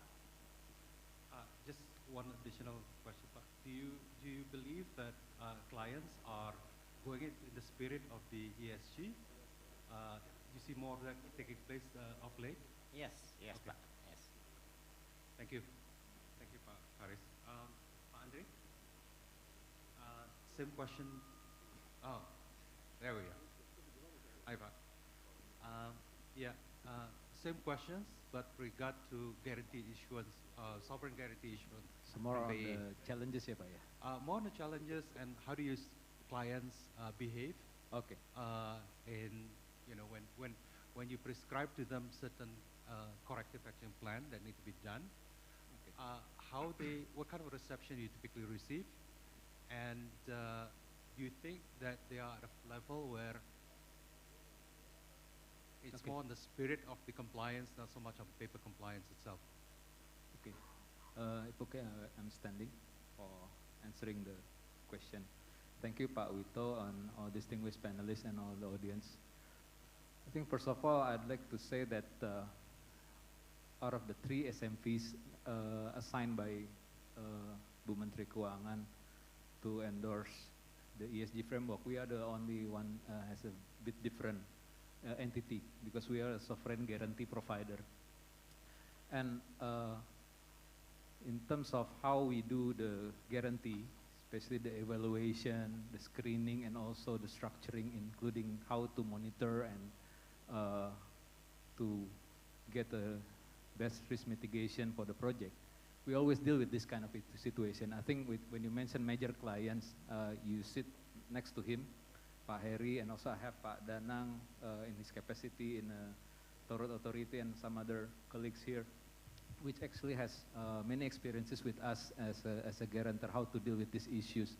So we, as regulated in the guarantee regulation, we actually have to ensure first the viability of the project. So not only on the technical side, fiscally or also financially, but also on the ENS and governance side. So this is something that we try to translate to our process. Even as we first know the ESMF, when we have the World Bank loan back in 2012, we try to implement that, and how we see the gap, as mentioned earlier by previous speakers, and also even by Bu Menteri, and how we actually want to still help the GCA, like Minister of Public Works, to still proceed with the project, but in a manageable way and more sustainable way. So in terms of understanding, I think this is the first issue that we need to overcome together. And I think the launching of this ESG framework and manuals has been very, very timely to work with it. And I'm agree that with all the panelists that this is something that we should conduct it together. And in terms of how it will affect our value, as we perceive ourselves as also the financing enabler, because we hope with the guarantee the financier will support the project with the financial close and so on until the project delivers its services. But somehow the role as the project enabler and ecosystem enabler, this is something that we cannot really avoid. So this is something that we hope with the availability of those green financings and how the gap exists on how those funding will go to select to the right project, and how on the ground with Pak Heri, with Pak Danang, we try to structure the appropriate project with the project structure, and something that I hope in the future will be done a bit more easier with this framework. But I agree that how to adapt with the characteristic with each project, and also the dynamics of, let's say, we have, for instance, in some of the toll road, when they go to the construction stage, and then somehow they found the artifacts and during the construction, in terms of this is something that as risk allocation in the contract is something that we need to deal with, and I think this also been addressed in the ESG framework, and also some other issues. We identify that how to assess the carbon footprint, and something new in the ESG framework is something that we need to translate as well, and we need to work on this together. I think that's all from our side. Thank you. Thank you, Pak Andre. Thank you, Pak Faris. Let me circle back to the panelists. Pak Heri, in relation to the ESG framework and ESG manual for PP project that has been launched, your directorate, PUPR, will be the PJPK or GCA for the piloting projects. In your perspective, how can such ESG framework and ESG manual be implemented effectively and efficiently? What changes you plan to undertake to ensure or recalibrate to ensure that the framework and the manual are implemented in a way as intended? Yeah. First, of course, we choose the pilot. Yeah, by putting this in the pilot, it will be easy to see what is the weaknesses, what kind of regulation should be changed. Yeah. Nowadays, yeah, with the 3 pilot, I believe we can start with how we develop the final business case with already comply with the ESG. And then along with this process, we also create the concession agreement. We need to improve this document as well, the process for the procurement and the bidding, yeah, as well as later in the implementation. So we see this process, and then of course we need to evaluate later. Based on that evaluation, we can we call it, we can put this principle into all of this PPP project under Ministry of Public Works. So this is the big work, I believe, yeah. And also we had another challenge about this principle. Usually later on it will come back to the time and also the cost, as Menteri mentioned. So this is also, we hope we can collaborate with all of the stakeholder, how we adopt the principle while we still keep the time shorter, the process, and the cost as well. So this is, I believe, most important thing. Otherwise, we just create another problem with, regardless more benefit from the ESG. Indeed, but just to echo what Bu Sri Mulyani said earlier, it is a process. You know, so it's not like you know, the sunny side up story. So yes, I think people, all of us, sort of have a similar expectation that it's going to take some time, but important thing that we need to make progress. Yeah. So thank you for that. Progress, but of course we need to make a progress that proper with our objective and goals. Correct. Yeah. And the local context local as well, content, which is really wisdom. important. Okay, thank you, Pak Heri. Pak Aldo, what are the key challenges of implementing ESG in your sector, and what will be your recommendation to enhance that effectiveness? Okay, so I'm speaking from private sector, especially power producer, renewable energy power producer sector, because that's where our Cora is. I think it's worth to note that renewable energy industries itself somewhat already aligned with some of the ESG principles by itself. However, I think one of the biggest misconception that people has, especially people from the private sectors, is that, look, if I do have a business or if I do have a project in renewable energy, you're automatically ESG. That is absolutely not right. Right, because what we have seen before is that people doing green projects or renewable energy projects, but they execute it poorly. Hence, that renewable energy project can have a bad ESG impact by itself. Right? So I guess I'm very appreciative of this releasing of this framework, because this helps educate the private sectors more and more in terms of what is the real ESG.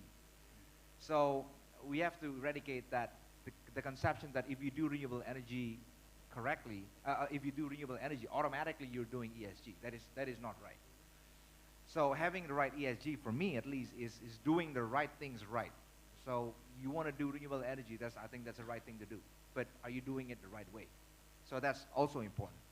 So one of the challenges that actually giving this educations to the private players to be able to do the right things right is one of the challenges, because most of the people think that if I'm doing renewable energy, I'm doing the ESG. That is not the understanding. That is not the right understanding, at least.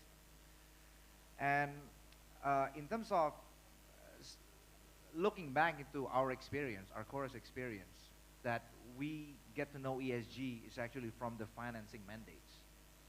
That we started have to do it, but realizing there's a lot of economic benefit of it by doing so. And so far, I think the best way to get implementations is through financing platform, right? That give this ESG mandate to be implemented into its portfolios. But we have to understand that not all financing platforms have this mandate. Or maybe most financing platform does not have this mandate. As far as I know, the one that have been seriously mandated this ESG principle is SMVs. And one of the key challenge that we need to do is trying to get this message across into another financing platforms or financier, i.e. other banks, other than SMVs, that can trying to mandate this ESG principles into the other private sectors. And I guess what always been a challenge, actually, how to get this collective effort, right? Everybody knows ESG is a good thing, but how do we get this collective effort together? And I think I'm very optimistic where our government's moving into the perfect directions, where as Ibu Menteri mentioned before, hopefully from the Ministry of Finance can have this snowballing effect into the other ministerial in our governments to installing this ESG principle. So I guess collective efforts actually on the challenge, and I think we're on the right track to go where we need to go. Thank you. I like what you said about the need to approach ESG as a systematic way.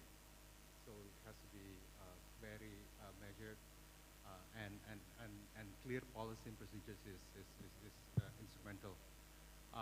There's also need from the government to actually keep updating with the standards in accordance with the evolutions, what's going on. So that's good. The other thing is the OJK part, which is you mentioned about financiers, lenders. So we also want to work together with them, establishing the similar standard here. Okay, so let's move to Pak Satoshi. Questions for you. We know that World Bank is also assisting MOF in formulating the ESG manuals. What are the main objectives of this manual development, and how can this ESG manual be implemented efficiently? The other part of the question is that what policy, capacities, and other circumstances required to facilitate ESG implementation in Indonesia? What are the major challenges in implementing the phase, and how will the bank continue to support, meaning the World Bank, continue to support? Thank you. Thanks, Pak Wito. Well, before we responding to your question, I have to say one caveat that we've been working very closely with Minister of Finance for the development of ESG manual. I went to many meetings, provided a lot of comments, but it's already in good shape. But because it's so important that bank management need to review it and give clearance, it is not obtained yet. So from World Bank perspective, it is still kind of work in progress. But that's, I would say, a nature of the ESG. It's always work in progress. It's a long-term game that few countries or countries have achieved overnight, the high ESG performance.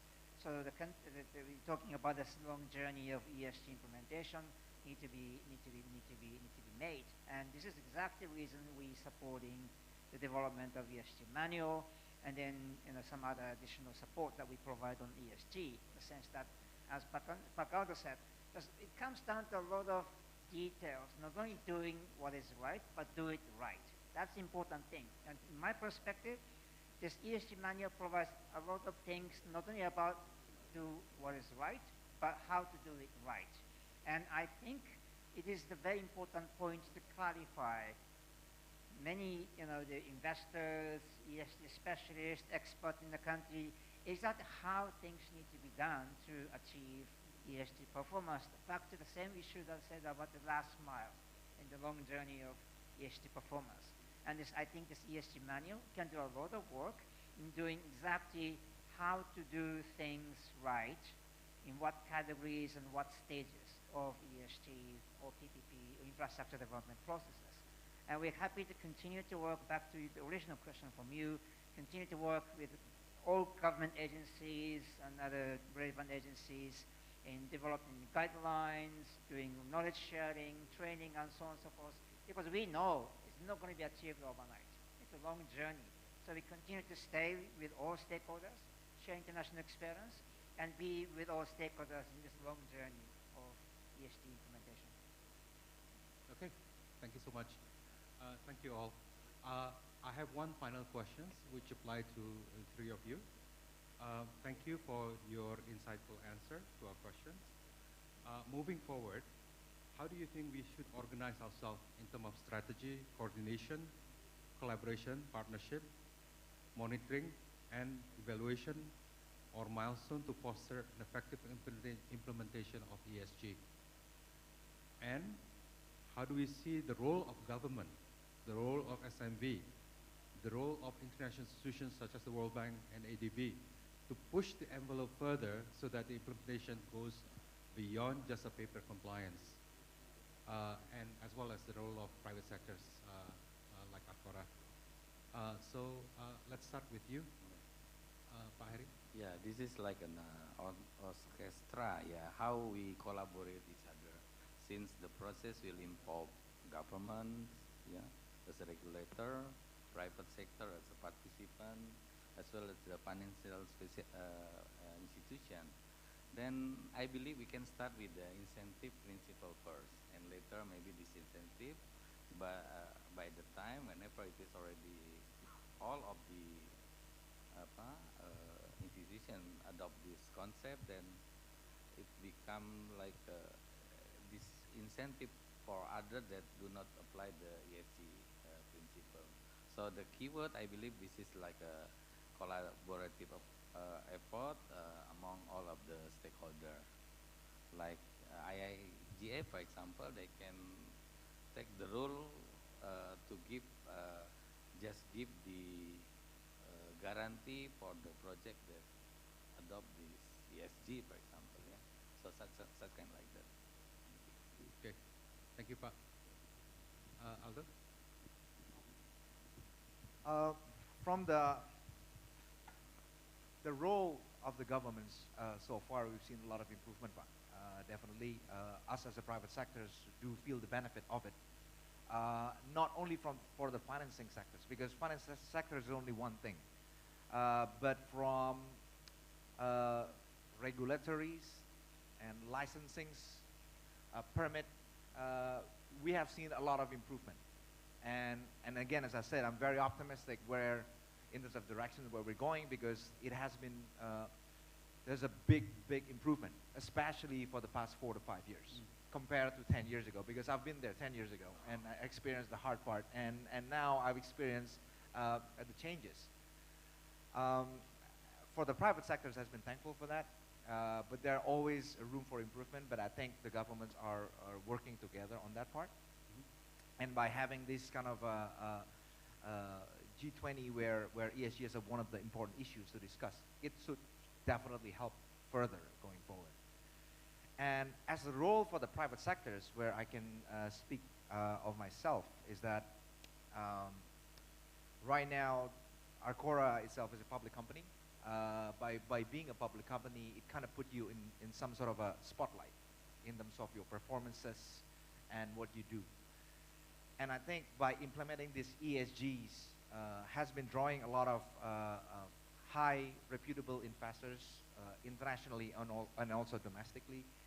It should be able to incentivize other private sectors in Indonesia or other private players in Indonesia to have that understanding that implementing ESG principle is not seen as a cost, but it's seen as a good business practice, because at the end of the day, it would give a good economic benefit for the company itself.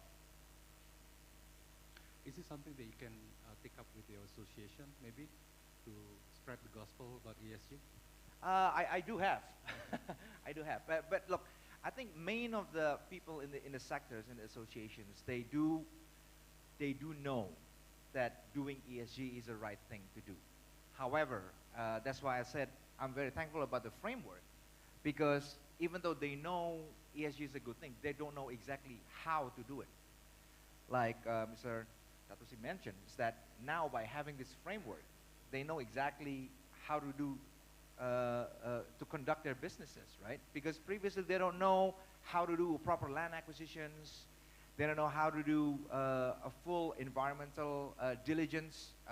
What happened if in the project site they found a biodiversities? Yes. So this framework helped that. And truth be told, a lot of entrepreneurs like myself, when I see myself back then, I know it's a good thing to have, but I don't know what to do, right? And I'm actually learning from IIF about the importance, and I feel the benefit of it. And I believe this framework would definitely help Pawito. Yeah, for IIF, the implementation of ESG before was focusing on at the project level that we finance. We have expanded that to also include ESG as part of our advisory service. So you'll be our good brand ambassador, Aldo. Would be very happy to, Pawito. Okay, same questions. Sadosi? Thank you. Well, a lot has been said already, but I want to get back a little bit to these questions that Srimulyani said of the, ESG is not just compliance. We need to believe that. And then there's a question about the additional cost and time and delay of doing ESG and things. I just want to get back to some history. And if you get back to 18th century, 19th century in England, you see a lot of juniors, 10 years old boys, 15 years old girls working in factories, coal mines. The industrialists open up the forest, cut trees, burn trees to burn coal, all the bad things. We see that. And then, when then socialists criticize these industrialists, they said exactly the same thing we hear. It's too costly. You're killing the industry. You're killing the jobs. And then what happens? Eventually, this is socialist, or not really socialist, but this ESG prevailed. And then industrialists needed to take on good ESG, actually, in their practice. And it didn't slow down the economic development of these countries. They adapted to the changing needs of the society. So I would say the same thing. ESG need to be in the DNA of ourselves. We need to believe that. It needs to be part of the heart of ourselves. And then we start practicing that. And then market will catch up, developing technology, developing new markets, new products, and so on and so forth. So I think Indonesia, or the globally, all countries ourselves, are in this transition period where we still, like we used to be in the 18th and 19th century, we're in a transition period. There was skeptics, but I do believe that we continue to practice ESG, including through the implementation of the ESG manual. We're able to transform the society and make more and more people believe that ESG is the way to go. Let's stop here. Nicely said, Satoshi. I just want to say thank you for the, insightful discussions, very informative discussions. I just want to summarize by stating some of the key takeaways from this discussion. First, there's actually strong need to continue the progress, the journey, to transform into the best practices of ESG. Yeah, I think the conviction is there. Maybe not all are convinced, but everyone need to have such a journey. Everyone is in different phases of the journey, and there's actually, for them to march forward together with the regulators, government, lenders equally are accountable to make sure that ESG is adopted in its fullest meaning. The challenges are known, that this will require resources, will requires commitment, and requires change of mindset. But it would be good, for companies like Arcora, who has actually very convinced, has seen the benefits of ESG. So that would be a good, promoter for this. And then the country standards, as well as the best international standard, there's still a gap. We need to recognize there's a gap, and we need to move how we're going to close the gap. Bu Srimulyani earlier mentioned about the need to be adaptive to the changes in situation in the future. So it doesn't mean that there's a finish line, and this is something that will continue, something for all the parties involved. So the regulation will also evolve over time, depending on the situation. And then the need to work collaboratively, of course, the public, the government, the private sectors. I think just in closing, I just want to say that the concept of triple play is very much doable. So any skeptic on that, he or she should not have that skeptic. We have evidence here that the economic development, profits, shareholders' return matter how you call it, can coexist by applying ESG. So with that, I would like to thank the participants, the audience. Thank you very much.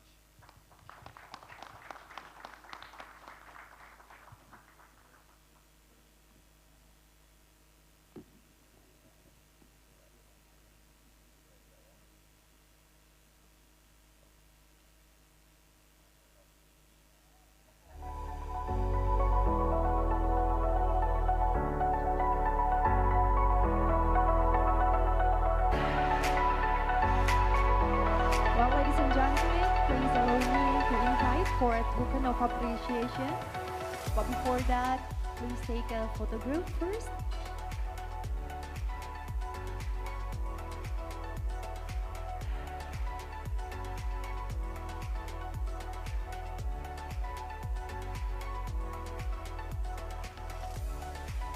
Distinguished guests, ladies and gentlemen, the next agenda is a token of appreciation, so please allow me to invite Mr. Faris,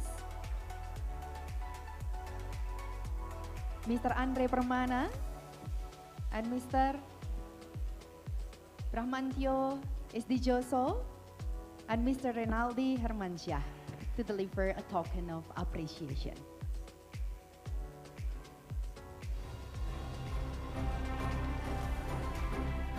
So I'd like to invite Mr. Rinaldi will deliver the token of appreciation to Mr. Heri Trisaputra, Mr. Aldo, and Mr. Andre.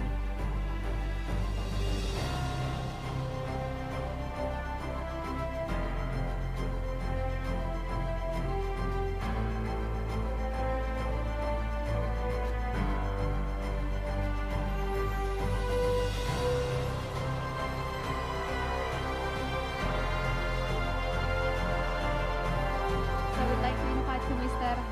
Aldo.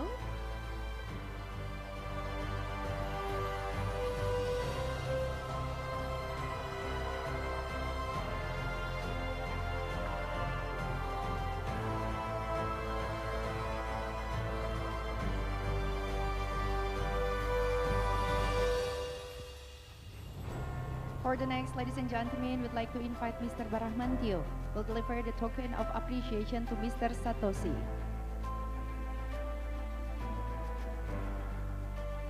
Done. And we'd like to invite to Mr.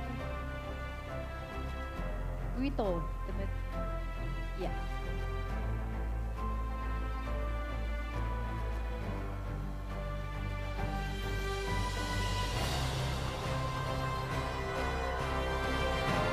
And for the last,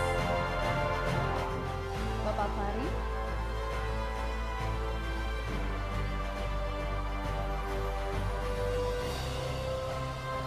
And we are going to have a group photo together.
ladies and gentlemen, we come to the end of today's event. On behalf of the organizing committee, once again, we'd like to say thank you so much for all the speakers, moderator for delivering such a valuable insight. And for all the participants, we also would like to extend deepest appreciation. Thank you for your support. Thank you for the engagement throughout this event. And I want to inform you for the lunch, it will be at Ana Rasa Restaurant on the first floor. Ladies and gentlemen, I'm Dwi Vera signing off as your master ceremony today. Once again, thank you and we wish you all a pleasant day. Om Santi Santi Santi Om. Wassalamualaikum warahmatullahi wabarakatuh. Salam sejahtera untuk kita semua. Shalom. Namo Buddhaya.